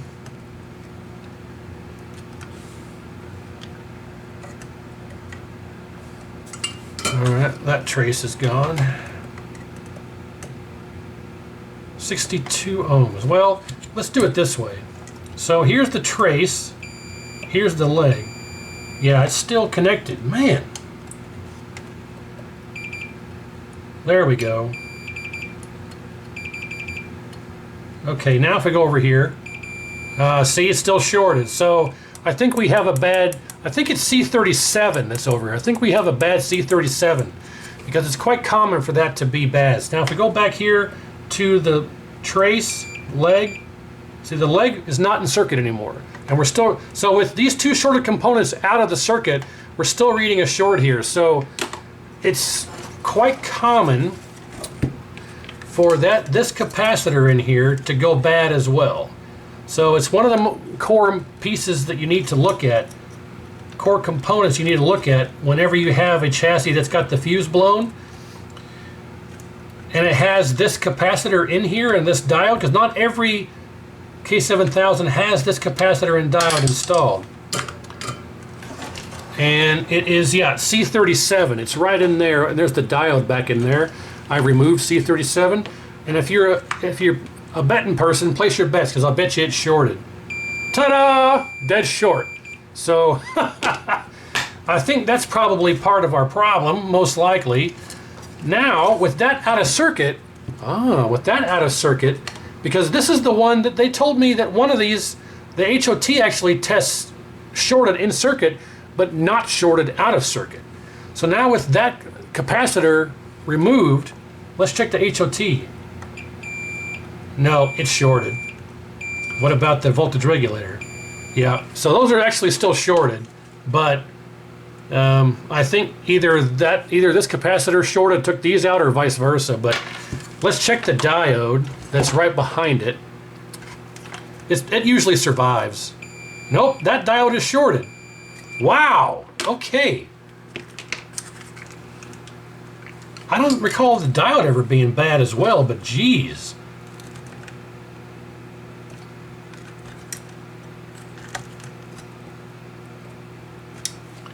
That's crazy.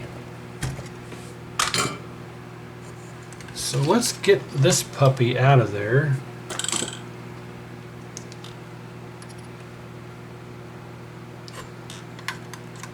And let's test it out of circuit. Okay, it is now out of circuit. Let's reach in there, see what we get here.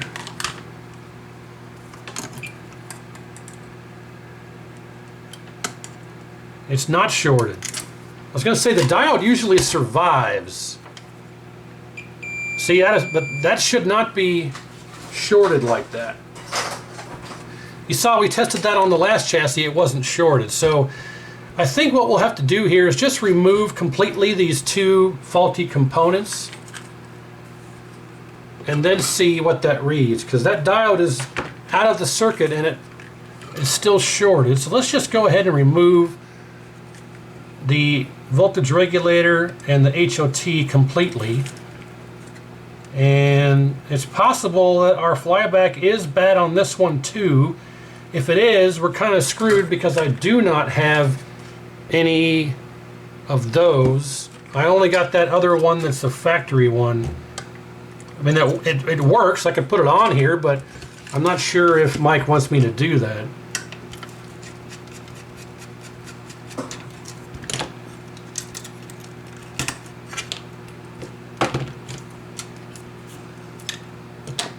This one has that gray thermal paste as well.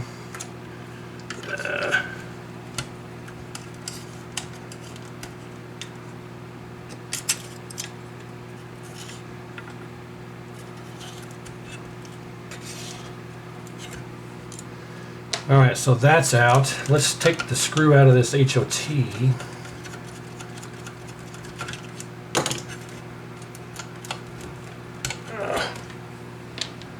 Alright.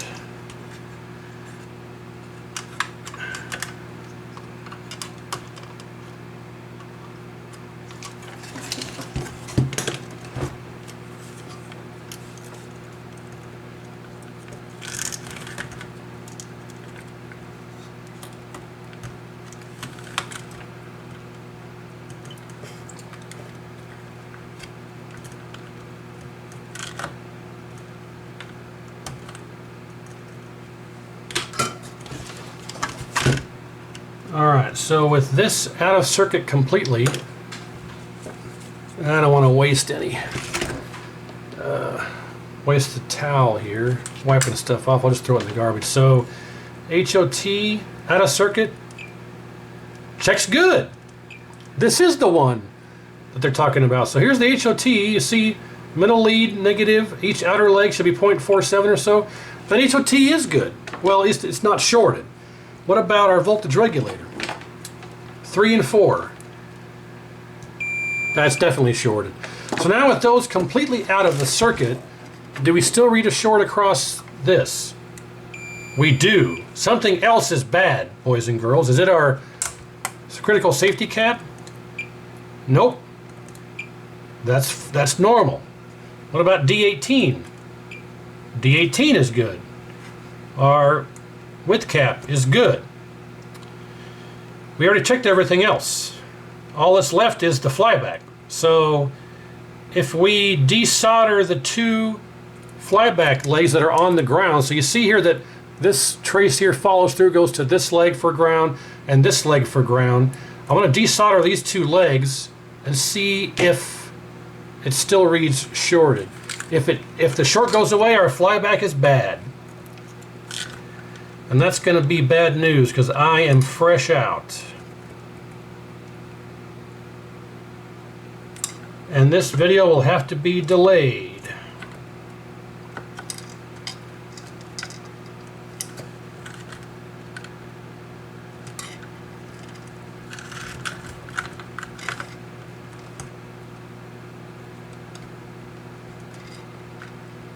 There's other pins on this flyback that connect to ground as well. Even though they're not on the trace, it could still ring through.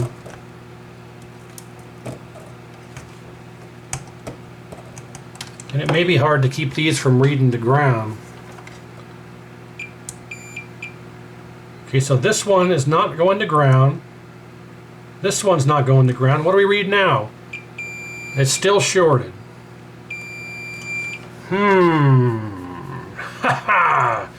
something on the ground plane is shorted to, I wonder if we cut this.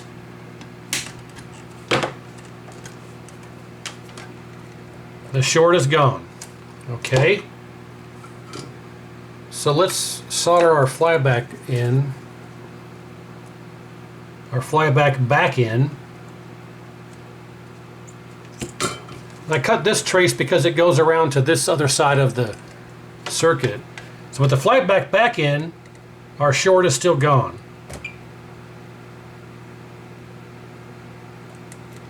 As soon as we connect this, it shorts. So I wonder if our critical safety cap is faulty. I'll bet it is. Because we should not, well no, because it's not shorted together.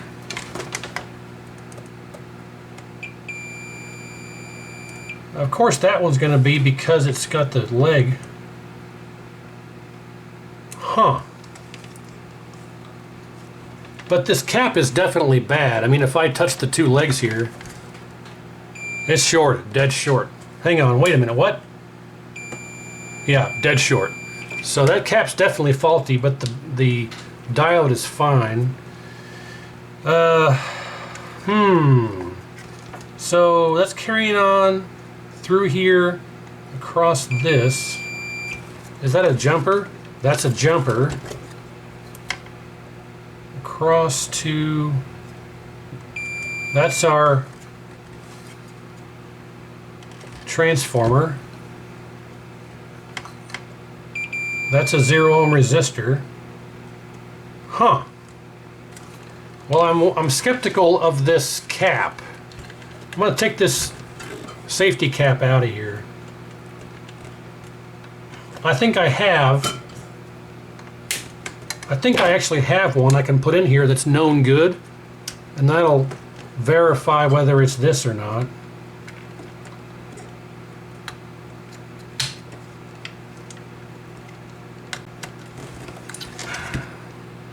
Yeah, I don't know about this cap. It's an odd one.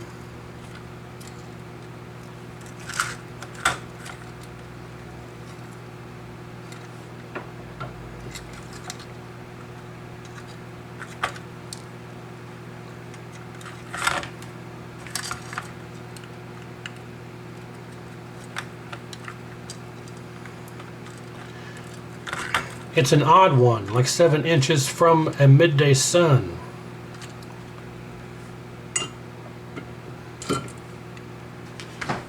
I don't even know if this is the kind of, or this is the model of 7000 that you can do this mod on. So normally there's a 4-position cap here. You can see there at C36, there it's got 4 legs. It's a 4-position, or it's 1 position with 4 legs. Some of these have 2 individual caps. This one has a big 4-legged cap, and if you look here, I've got one. This is what it looks like. It's a 4-legged cap. This is a 2-legged cap.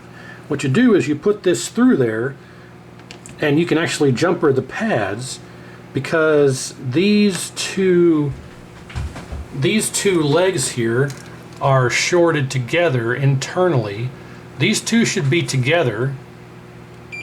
See? On both sides,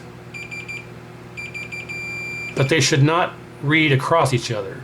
No. No. That's correct. No and no. So, yeah, I'm not sure what's going on here. With that cap out, we do not have continuity across here. I'm going to put this known good cap in here, which is going to be fun, and see what we get with this in here.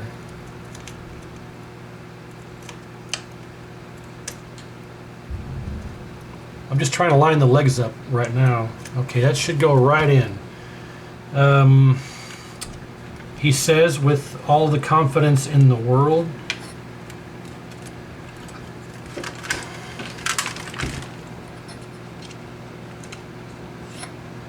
I'm just very skeptical of this thing.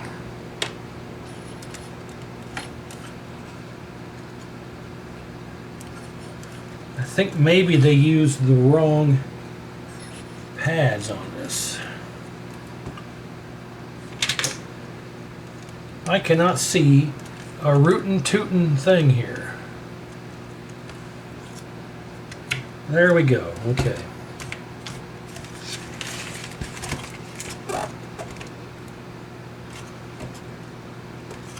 Alright, so that is through. If it would just stay there. So now with the correct cap installed,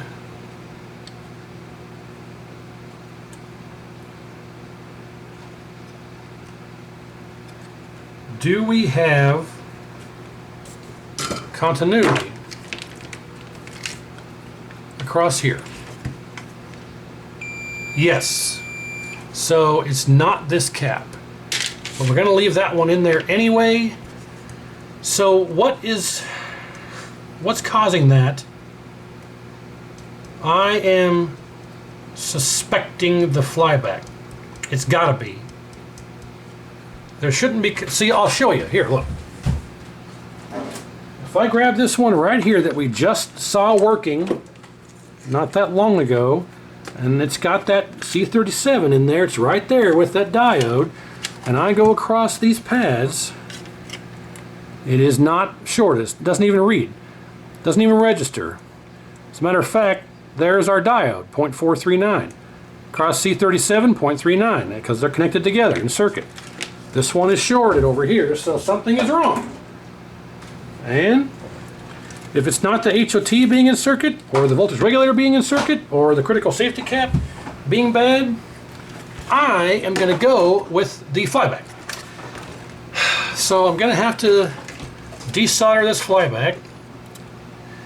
And to save time, I'll cut away and I'll come back with the flyback desoldered and removed. Just pull it out and let it sit here, and then we'll test it on camera. So let me get this flyback out just to save some time. I'll come back and we'll test that. There you go. Flyback is out. It's just sitting on the side here. With the flyback out, let's see what we get. 1, 2, 3. Still shorted, so not the flyback. Okay. We'll go ahead and leave it out. Can we disconnect it? Yep. So I'll just disconnect it and set it off to the side. So, why in the world do we have a short across there? Something on the ground circuit is shorted,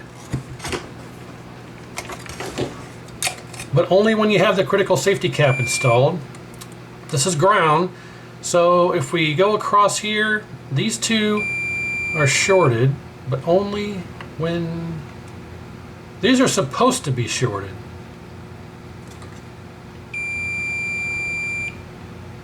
Those are normally supposed to be shorted, but not this. So if we follow, our problem is here, because this is the ground. Our problem is whatever's connected to this. And these are supposed to be shorted, so we have to follow this around. So we have this trace here across this jumper. So we have this to look at, and we have whatever this is to look at. So we know it's not our C38 width cap, because that's open. Then we have D18 here is reading correctly. So it's not D18. So we can rule out anything on here. So our problem is going to be somewhere here. Is it Q10?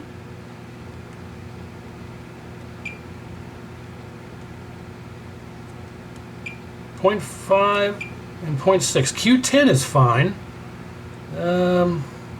What is here? Whatever it is, it's not shorted. How about this? That's not shorted. This is part of our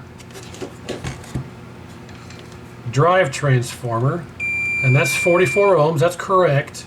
This is a 1 ohm resistor.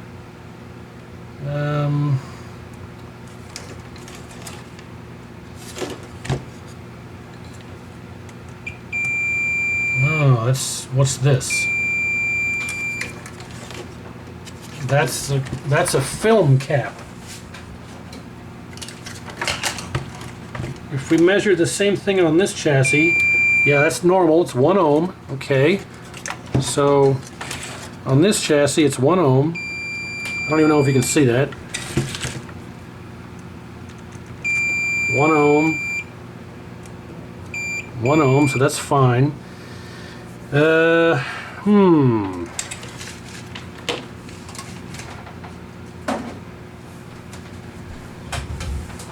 Well, in the sake of time, I'm going to go through and poke around, see what I can find. When I find what's causing this short, I'll come back. Well, I figured it out. It's not supposed to have a 4-leg capacitor installed. So the reason that the short goes away when I cut that wire originally is because it's supposed to have 2 separate caps in there. Even though it has the footprint for 1 4-legged cap, it's actually supposed to be 2 individual ones. So you'll see here I have one that's identical to this one. It's got the same mod on here. If we flip this over, you can see that it is identical on the bottom side. We got the same traces and pathways. And we know that we're not supposed to read a continuity across that C37 or that diode. And if we go to this one here, you can see here that if I go across C37, meter's good, nothing. This one, dead short. Now you'll see here that we have the same 2 traces. You got this one here, and you got this one here. These are both the same thing. And then you have this trace here that runs right straight over to this leg of C37. All that's the same over here. We have these 2 pads. These 2 pads right here are the same. And then we have a connection across here for our HOT, because these need to be connected, but this one's not. So there should be a connection across here, but not across here. See, if I go across these 2, they're not touching. If I go across these 2, they are, because that 4-legged pot is 4-legged cap is designed to have those 2 connected. That's our problem, because if we look at this one that's identical to the one we're trying to fix, see how there's 2 caps in there? There's a 4-legged cap, and someone has cut the other 2 legs and put a separate cap in there, because these 2 legs are not supposed to be together with this mod that's on here. Now, it's a factory Wills Gardner mod. I'm not really sure what it's supposed to do or what it's supposed to be. I think it's supposed to drop the lessen the high voltage. I think it's what it's supposed to do to increase the life of the HOT. But this one here is fully working with no issue, and there's 2 separate caps. It has the footprint for the 4-legged cap, just like that one, but it has the 2 individual caps. So this other cap that's in here, I'm probably going to have to take out to read what it is. Yeah, I'm not sure what it's supposed to be. I guarantee I've got one, whatever it is. Well, can I read it without taking it out completely? 1600 volt 0.0036. So I think what happened is whoever tried to fix this other chassis didn't put the correct cap in, or they put in the original cap died, and they weren't aware it's supposed to have 2 separate caps, and that threw me for a loop, because if they hadn't have done that, I would have been able to identify this much earlier. And I hate working with these because they're so difficult to get back in place here.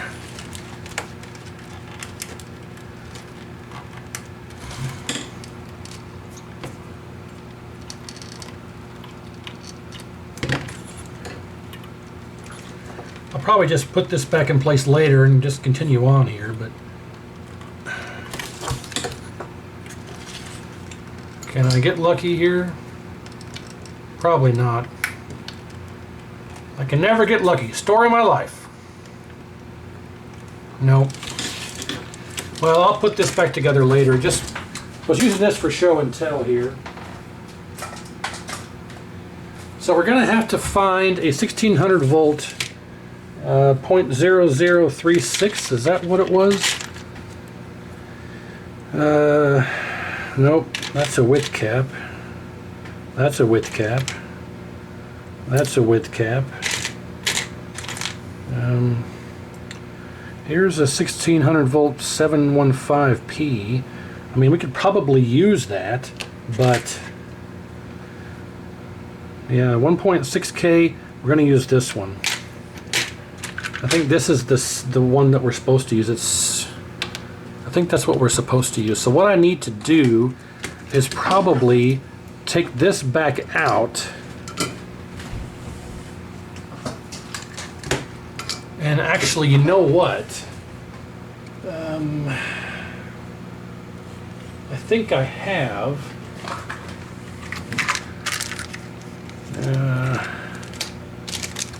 these here. That's what's supposed to be in there. And then we have this. No, that's a width cap, 200 volts. And these are width caps. C172. 2000 volt 32H. Yeah. I think we'll just use. Oh, hang on.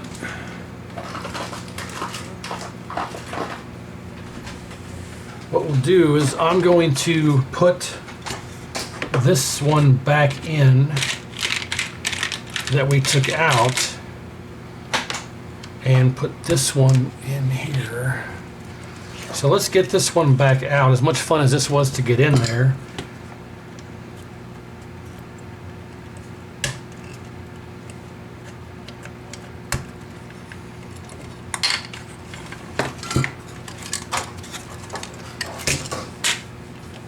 And set this aside here. Dang it. This stupid thermal paste gets everywhere.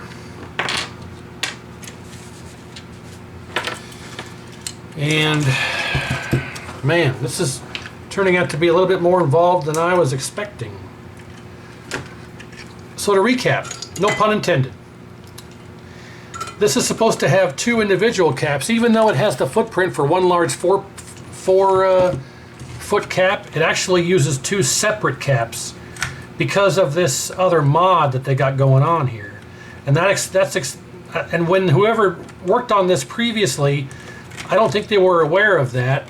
And when they went to replace C36, which I'm assuming they thought was faulty, they didn't do it properly and thought that they could just do the mod where it jumpers across and things like that. So if we were to install these two caps again, but separately, I bet we will no longer have, because see, these aren't supposed to be tied together. This circuit here is not supposed to be tied together. Yeah, I mean, even though this one, see, this one has the four-legged pod in there, but you'll notice it doesn't have this same mod. These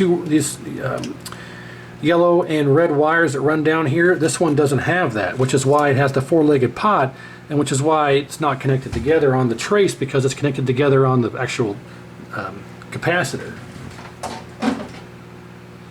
Anyway, so this is what we have to do. Here's the solution. Do I have... That's a 622, that's a 622. Could probably just use two of those. But this is a 682. Yeah, well, this is a 682J. 682J, what did I say earlier? 715P? I don't know what that said. 682J, 1600 volt. Here is a 1600 volt 622H and a 622H. We'll just use these two caps here as our two caps that we need to install. And that should fix this problem. Then we'll change our HOT and our voltage regulator and do our reflow, and I'll bet you this puppy will be fixed. So we're gonna have to see if we can work some magic here. These are rather far apart, and of course that won't go in there. I'm not sure if I'll even be able to do this here.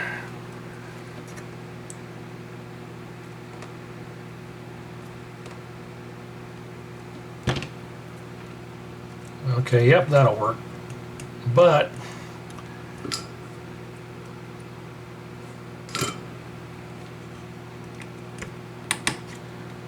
there we go. Now, trying to get this in here is going to be an absolute nightmare. But it'll be a little easier without the flyback installed.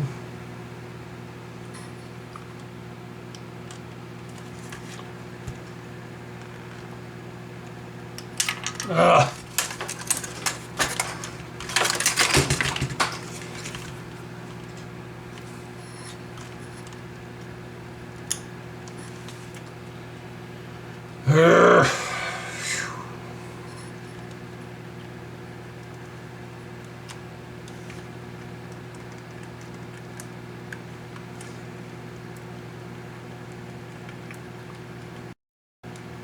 It won't go through. I tell you, man, it goes through from the bottom just fine. You're trying to go through the top? Nope. Sorry. Right in there. Right in there.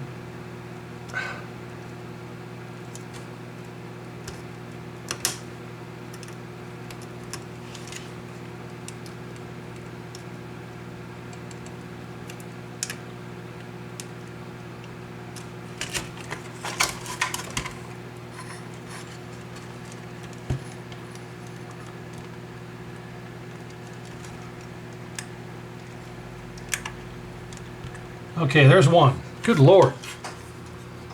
Now we're going to do it this way so it doesn't fall out.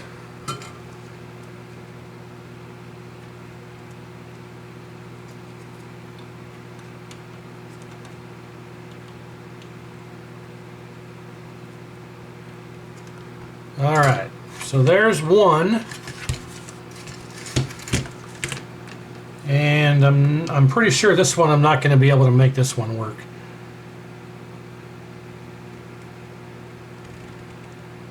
But you never know.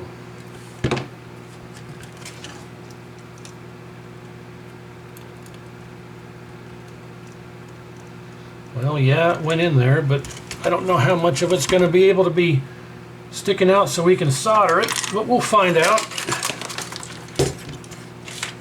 Just call me Mr. Butterfingers. I think it's on the floor somewhere.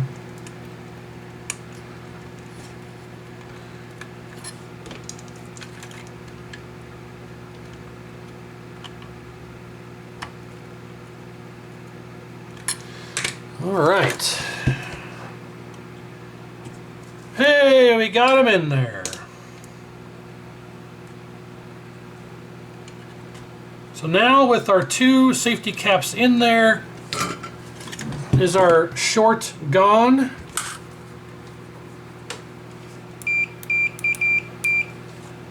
Yes. So, now this other one though,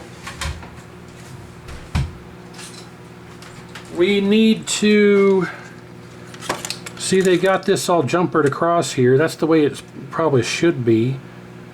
Yeah, so this one works perfectly fine.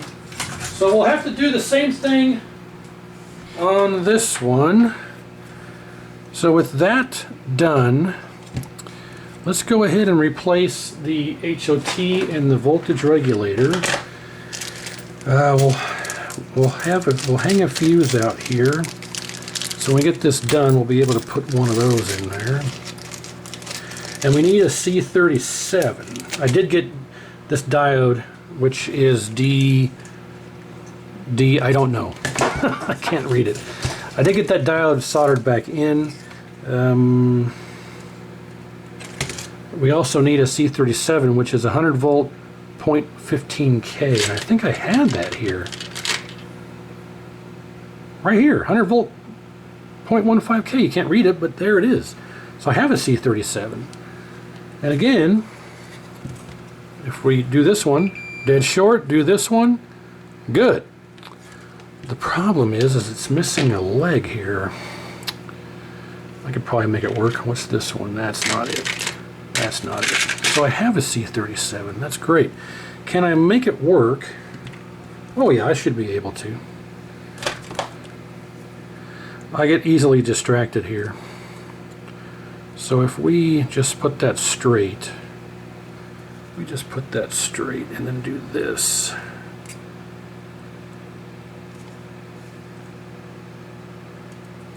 Yes. Oh, but this is gonna be fun.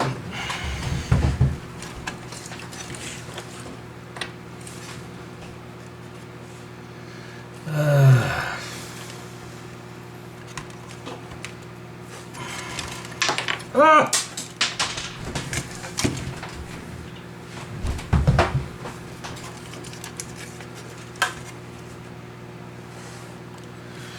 No way. I need this. And even then, I doubt that I'll be able to use it. Oh, you piece of junk.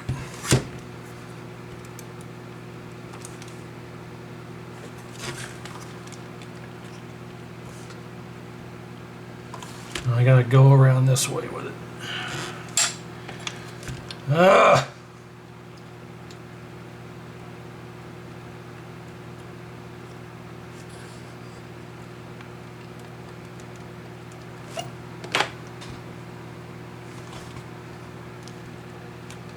Alright, we're lined up here. Just go in!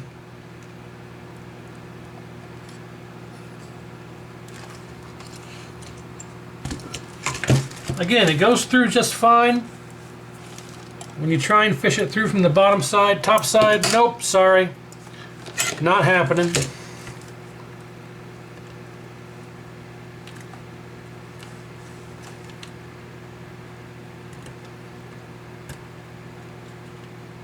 It's lined up perfectly. Both ways, no problem. So why doesn't it go through when I do it this way?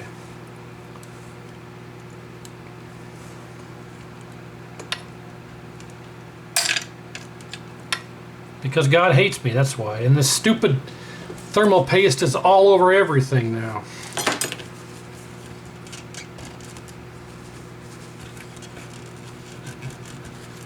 But I'm not better about it.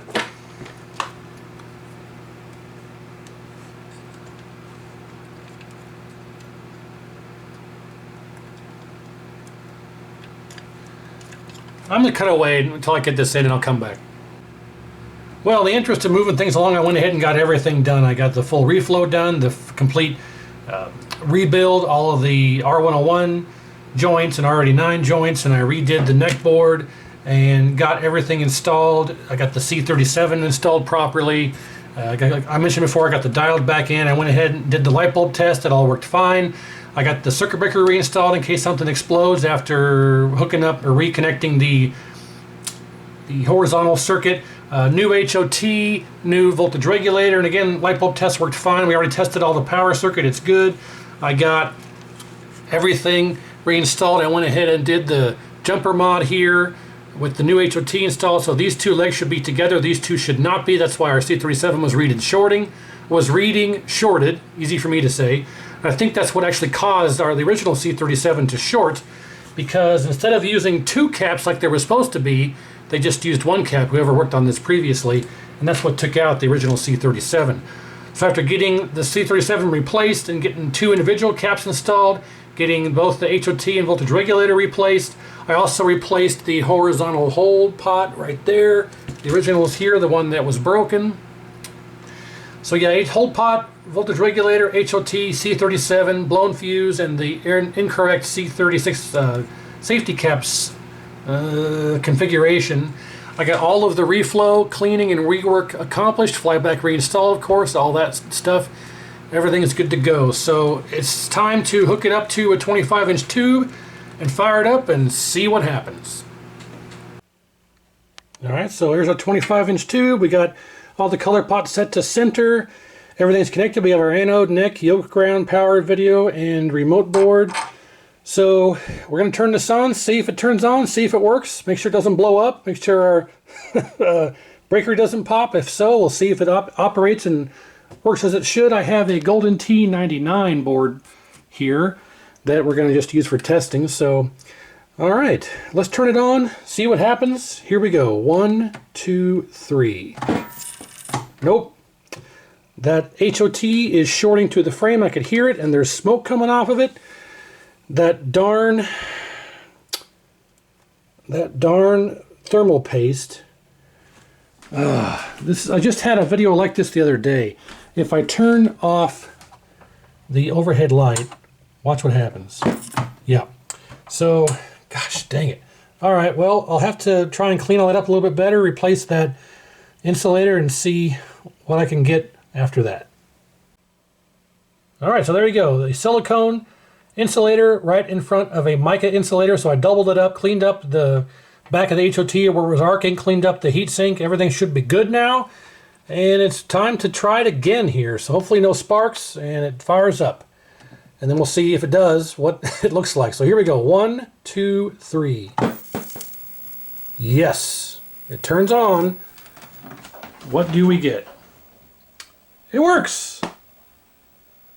Voltage low. Yeah, okay, well, like I say, we're using Golden T99 just as a test board to kind of change things up from the usual Mortal Kombat board. Hit start. Oh, I'm going to have to use Mortal Kombat after all because I didn't realize that this has the attract sounds on, and I don't even know how to go about turning them off. So we're just going to grab the MK board here and throw it in here, and should be fairly quick and easy like so. All right, let's try MK1. 1, 2, 3. Okay, back on, and nice. Okay, let's set up the camera here.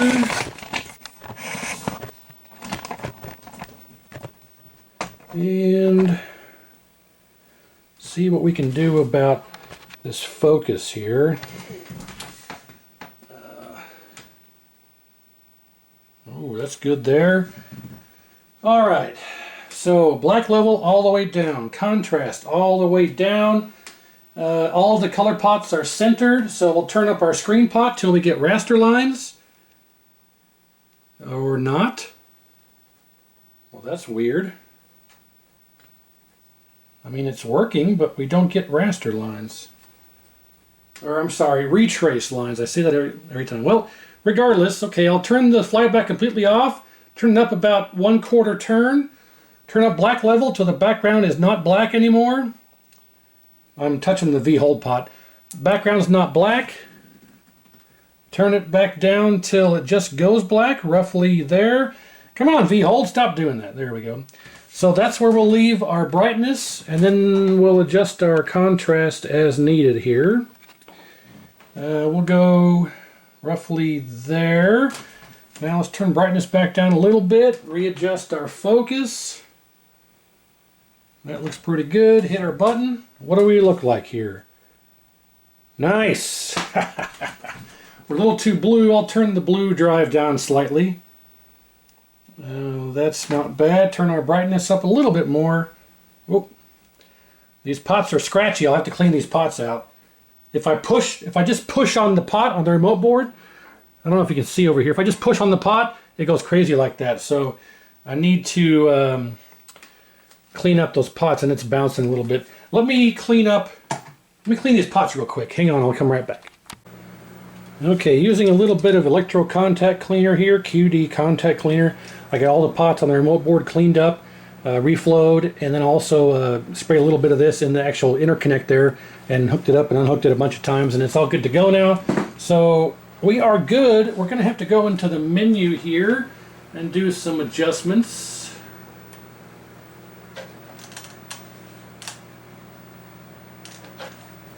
Okay, diagnostic tests, monitor patterns, crosshatch patterns.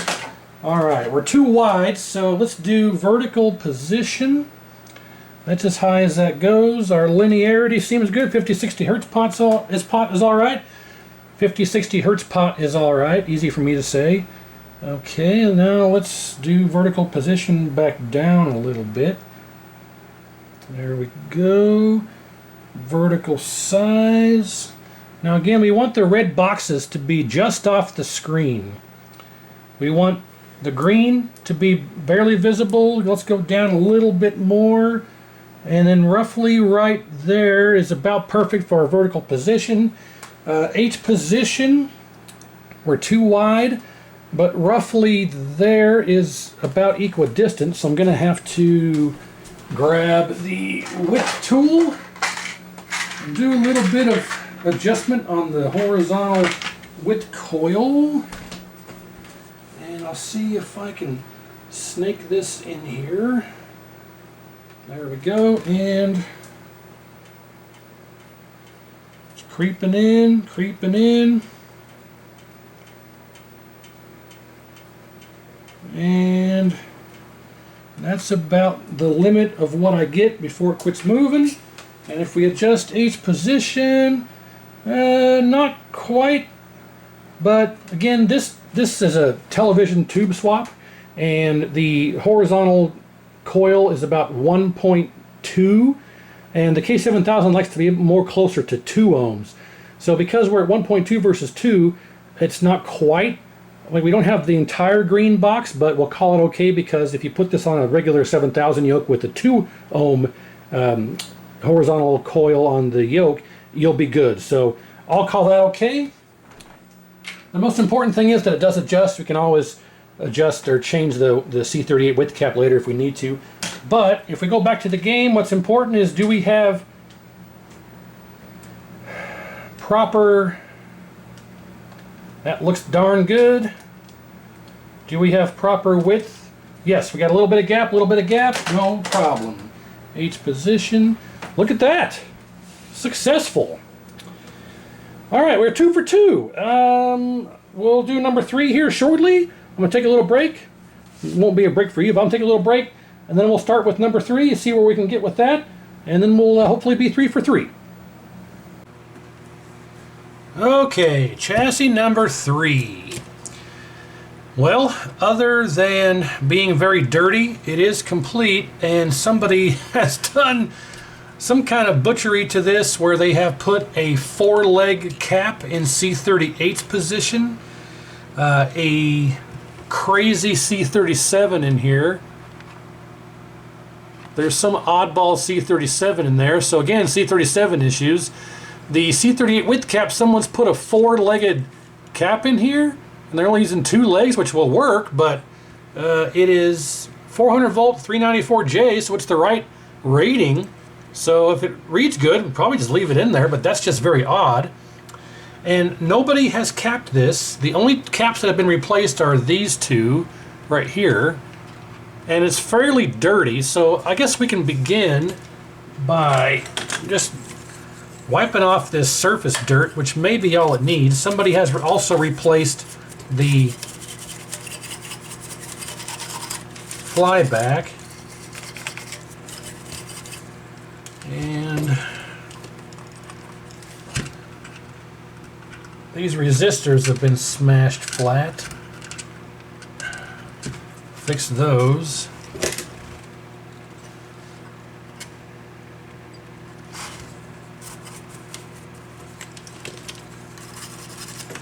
Looks like a general dusting will be enough, all that this thing needs. It's just surface dust. Yeah, this should clean up just fine by just a little quick brushing here. Yeah, that'll suffice. We won't need to wash this one. They don't always need to be squeaky clean, just, you know, presentable.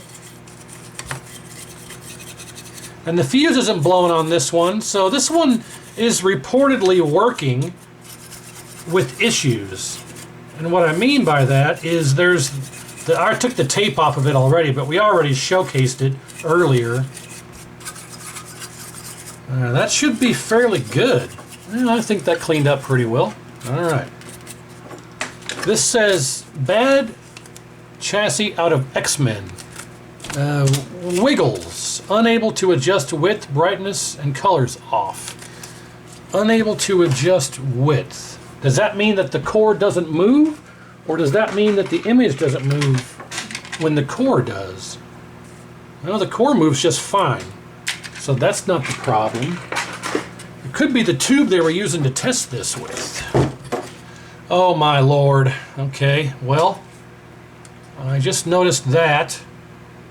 I mean, will it work? Yeah, but it's a bit excessive. I'm not sure how I missed that looking at this earlier. All the width cap seems fine, all the joints I should say, but this is all, this is very bad, and this is very bad, and this is very bad. They've redone the R89 and R101 joints here. So I'm wondering if we should just go ahead and do some preliminary testing, test all of our components, and if everything tests okay, we can do our light bulb test to verify our B plus is good and our voltage is steady. If that's all good, then we'll just go ahead and test this and see if we can duplicate the discrepancy. That way, if we can duplicate the discrepancy, we can cap it, do the rework, all that jazz, and then see afterward if what we did fixes the problem. Let's make sure this is a 2 amp. Yep, 2 amp. And it's not blown, so it's obviously operational. It's got the correct part number. It's a D1398 of HOT, but it's the different package that doesn't require the insulator, even though there's one there, so we don't got to worry about this shorting to the frame on this one. But let's go ahead and just do all of our testing. All of our pots and everything survived the packaging and stuff, so let's go ahead and go through all of our power circuit, do our light bulb test. If that works, we'll fire it up and see what it's doing and see if we can duplicate the problem and then try and fix it. So R103, 2.7 ohms. Yep, close enough. D19, D20, D21, D22, D24, D23. Those are all good. R104, 15 ohms. Exactly. R101 should be, again, about 5K ohm in circuit. 7, 8, 9. So that's good. R88, 1.8K. That's good. R96, 1.8K. That's good. R89 should be 3.9K. That's good. R97 should be 270 ohms. 255. 255. Oh, that's kind of low, and that's in the area here where these solder joints are super dull and oxidized. Let's go ahead and take this one out of here. What does it read out of circuit?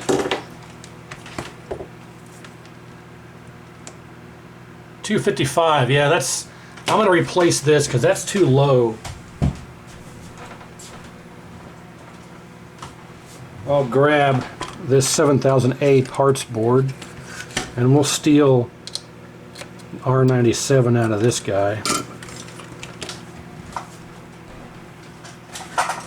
This one's a much higher wattage, so, and this one is 269. Perfect. So let's get that in there. So put that one aside. Let's continue on, then we'll fix that. So that's all good. Let's test the HOT. 0.4. Yeah, that's good. Let's test pins 3 and 4 in diode mode. Should be about 0.15 voltage drop. 0.151. Perfect. So voltage regulator's good. A little bit of a bad solder joint here. that pin 4 there barely had any solder on it. That might have been part of the problem at least. D18 is good. Is our C38 shorted? Nope. Critical safety cap should be fine. That's good. And wait a minute. There we go. That's better. 0.4 and 0.4. Well, let's test C37. Make sure it's not shorted. And it's not. There's that diode reading. Well, other than needing to replace R97 and cleaning up these solder joints, it should turn on and operate. But I'm going to go ahead and clean all this up.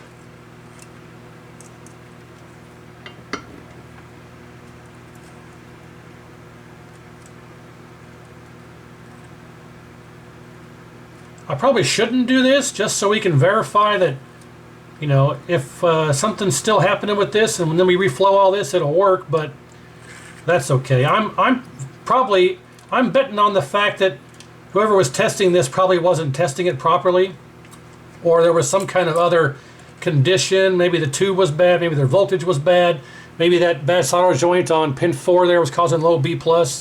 I'm banking on all that. So yoke header pins seem fine for the moment. Okay.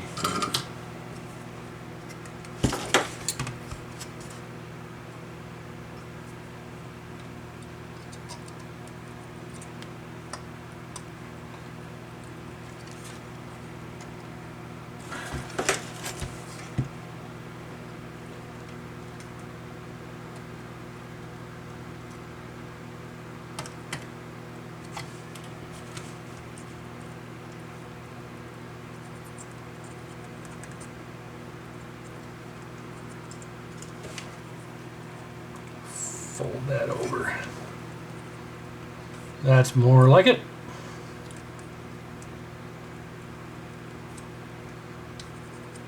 Okay, those are good.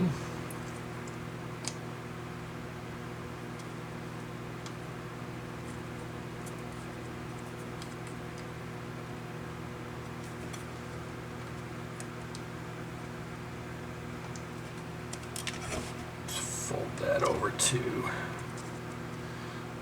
I'm just folding this leg over to create a better bridge across this trace here. That's better. Okay. So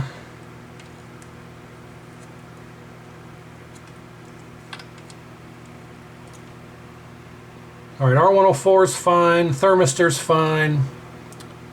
I haven't talked about it in the last two chassis, but the thermistor here gets very hot and the pads get very brittle and thin, but those are actually okay. So that's another point you want to make sure to reflow. So unless we have bad caps, I think this should probably be okay now. But let's desolder the collector of the HOT and do a light bulb test and verify that we don't have any kind of fluctuating B+ with the light bulb installed, just so we do our due diligence. Just so we do our due diligence. All right. Touch the trace. That's the pad. All right, so it's still touching somewhere.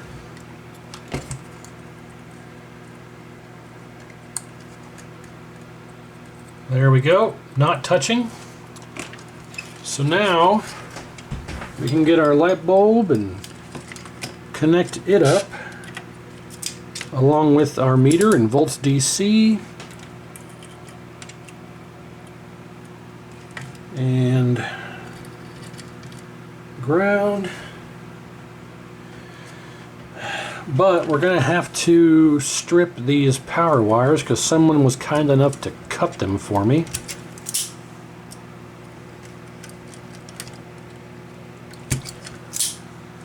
And we'll just take them and shove them in the connector here. For now, anyway. Polarity doesn't matter. That's the purpose of the isolation transformer. Okay. Is it going to work? I'll bet it will. Let's see. 1, 2, 3. Yep. And we are at, whoa, that's not right. 133. That's not right. That should be about 129. So our voltage regulator's got issues. 133.5 is not, I don't even know if you can see that. 133.5 is too high. The voltage regulator should regulate to about 129. So our voltage regulator might be the cause of our problem.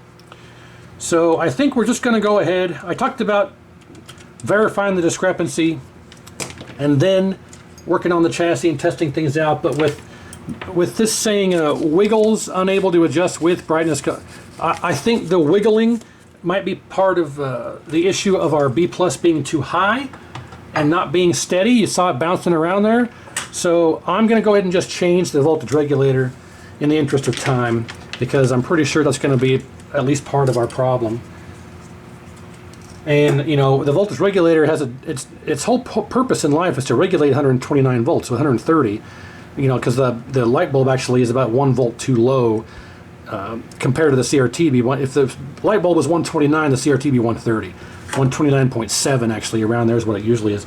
If it's 133 with the bulb, it'll be 135 or so almost with the tube, and that's 5 volts too high, which means our regulator is not doing what it's supposed to do. So we need to replace it.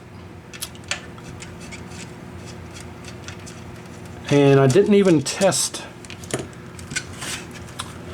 And that's a good example of, even though it tests okay, doesn't necessarily mean that it's good. So when you say, you know, when it tests fine with the meter, you go, okay, it's good.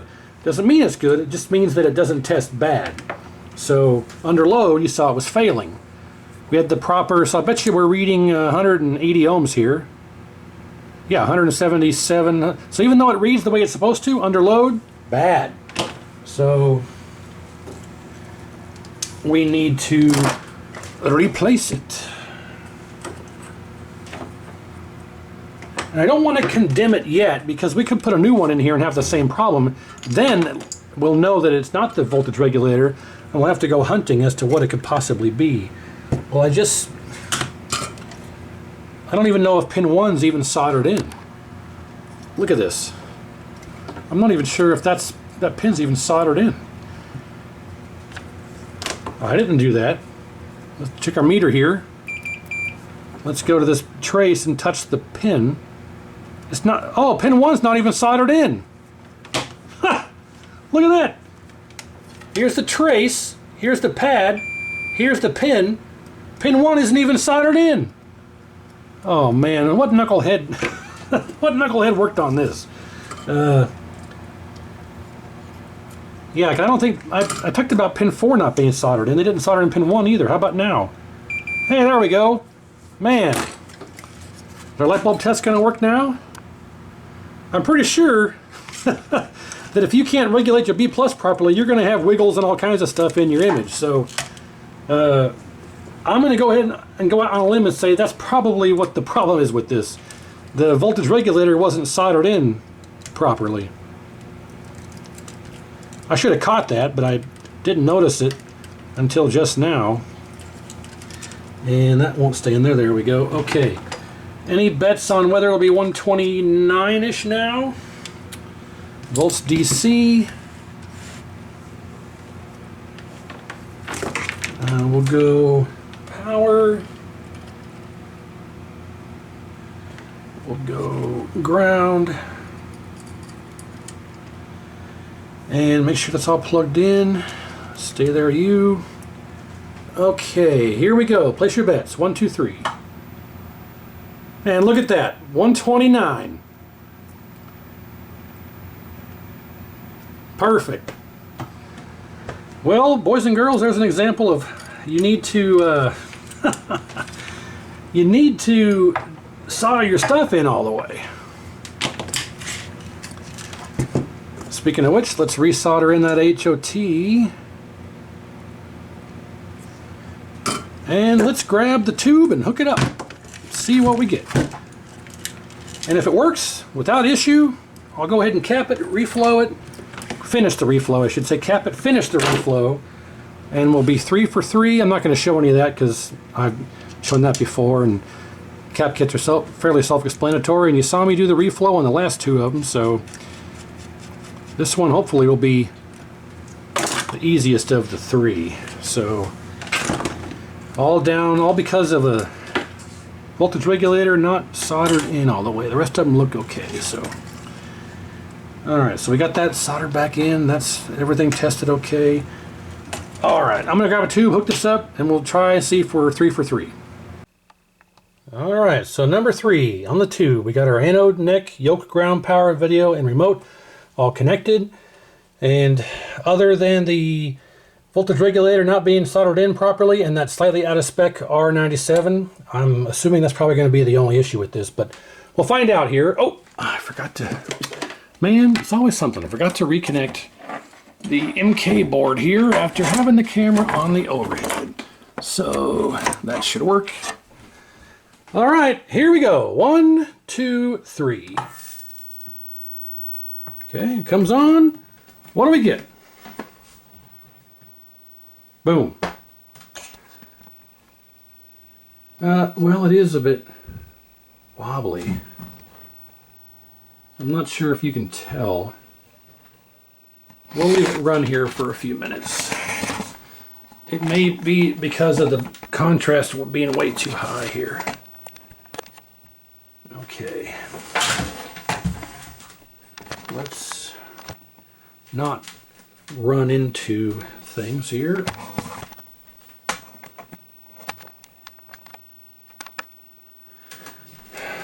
Whoa, okay. Let's turn black level all the way down. Contrast all the way down. It's going to be tough to do this without disconnecting the power, because I just have the wires shoved into the connector. I'm going to pull this out slightly. Okay. We'll try and turn up the flyback until we get our retrace lines. There we go. Back down till they just go away, roughly there. Brightness up until our background is no longer black, roughly there. Back down till it just is black, right there. Contrast up. And let's adjust our focus here. Right there, glorious. Gloria. And we need to adjust our 50-60 hertz pot, but we'll take care of that here shortly. All right. Yeah, I don't see whatever that was on initial power up where it was slightly jittery. Gone. Gone right now. We need to, I didn't adjust any of the color pots, so I need to put those to center position. I probably should have done that before we did our black balance there.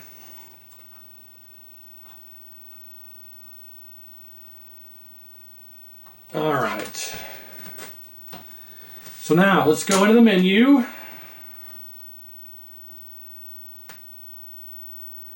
And go to, I can't keep this wire on here. Stay on there, you.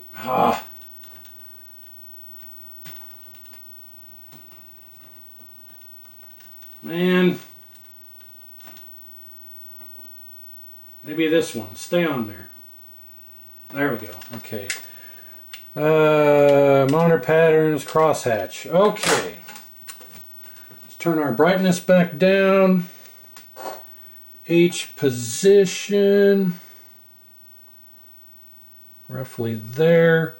We need to decrease our vertical size and adjust our 50-60 hertz pot. There we go. Vertical position back up. Vertical size. Position back down again. Perfect. We see a little bit of the red and all of the green. H position. We have some slight linearity problems, but not too severe. Okay, so they talked about how you can't adjust the width. I don't see any wiggling. The wiggling is gone, which is absolutely most likely caused by that pin 1 not being soldered in. The only other issue, it says unable to adjust brightness and colors off. Well, I could adjust brightness and colors just fine, so the only thing left to really check out is the unable to adjust width issue. Now, if I take the adjustment tool and try and fit that down here in the width coil, which I'm going to have to turn this off and move the chassis out of the frame so I can get the tool in the core. There we go. I need water in my core. Okay, it's back on. HOT heatsink is nice and cool. Let's go ahead and get back to the menu here. Diagnostic test, monitor pattern. Oh, I don't want red screen, you doofus. Crosshatch. Alright, so let's try and adjust. Yeah, width adjusts just fine. Right there. Let's go H position. I think that is good, boys and girls. What do you think? I think that's pretty darn good. Let's escape out of here. Exit test menu. I always forget I can just disconnect the wire. And okay, we're a little dark. And we're a little too blue.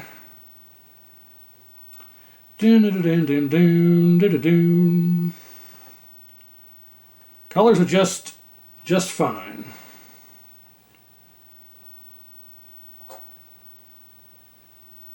Let's turn our contrast down a little bit. I mean, that's fine. What do you think? I would say we are 3 for 3. I must say, I want to hit that focus a little bit better here just to see. Ah, oh man, that's so good. I love this tube, it's great. It's a television tube swap. Contrast is too high. Let's turn our contrast down. Yeah. Dooba-dooba-dooba-dooba-doom. Give me some credits. There we go. Yeah, that brightness is a bit too high there. That's better. Well, I think we're good to go. Off camera, I'm going to cap this. It may just need caps for the better brightness options, but we'll cap it, do some more reflow, do some final testing, and we'll call this 3 for 3. So I really appreciate you watching. Thank you very much. Thanks for sticking in there. And as always, we'll see you next time. A lot more on the way. And thank you very much.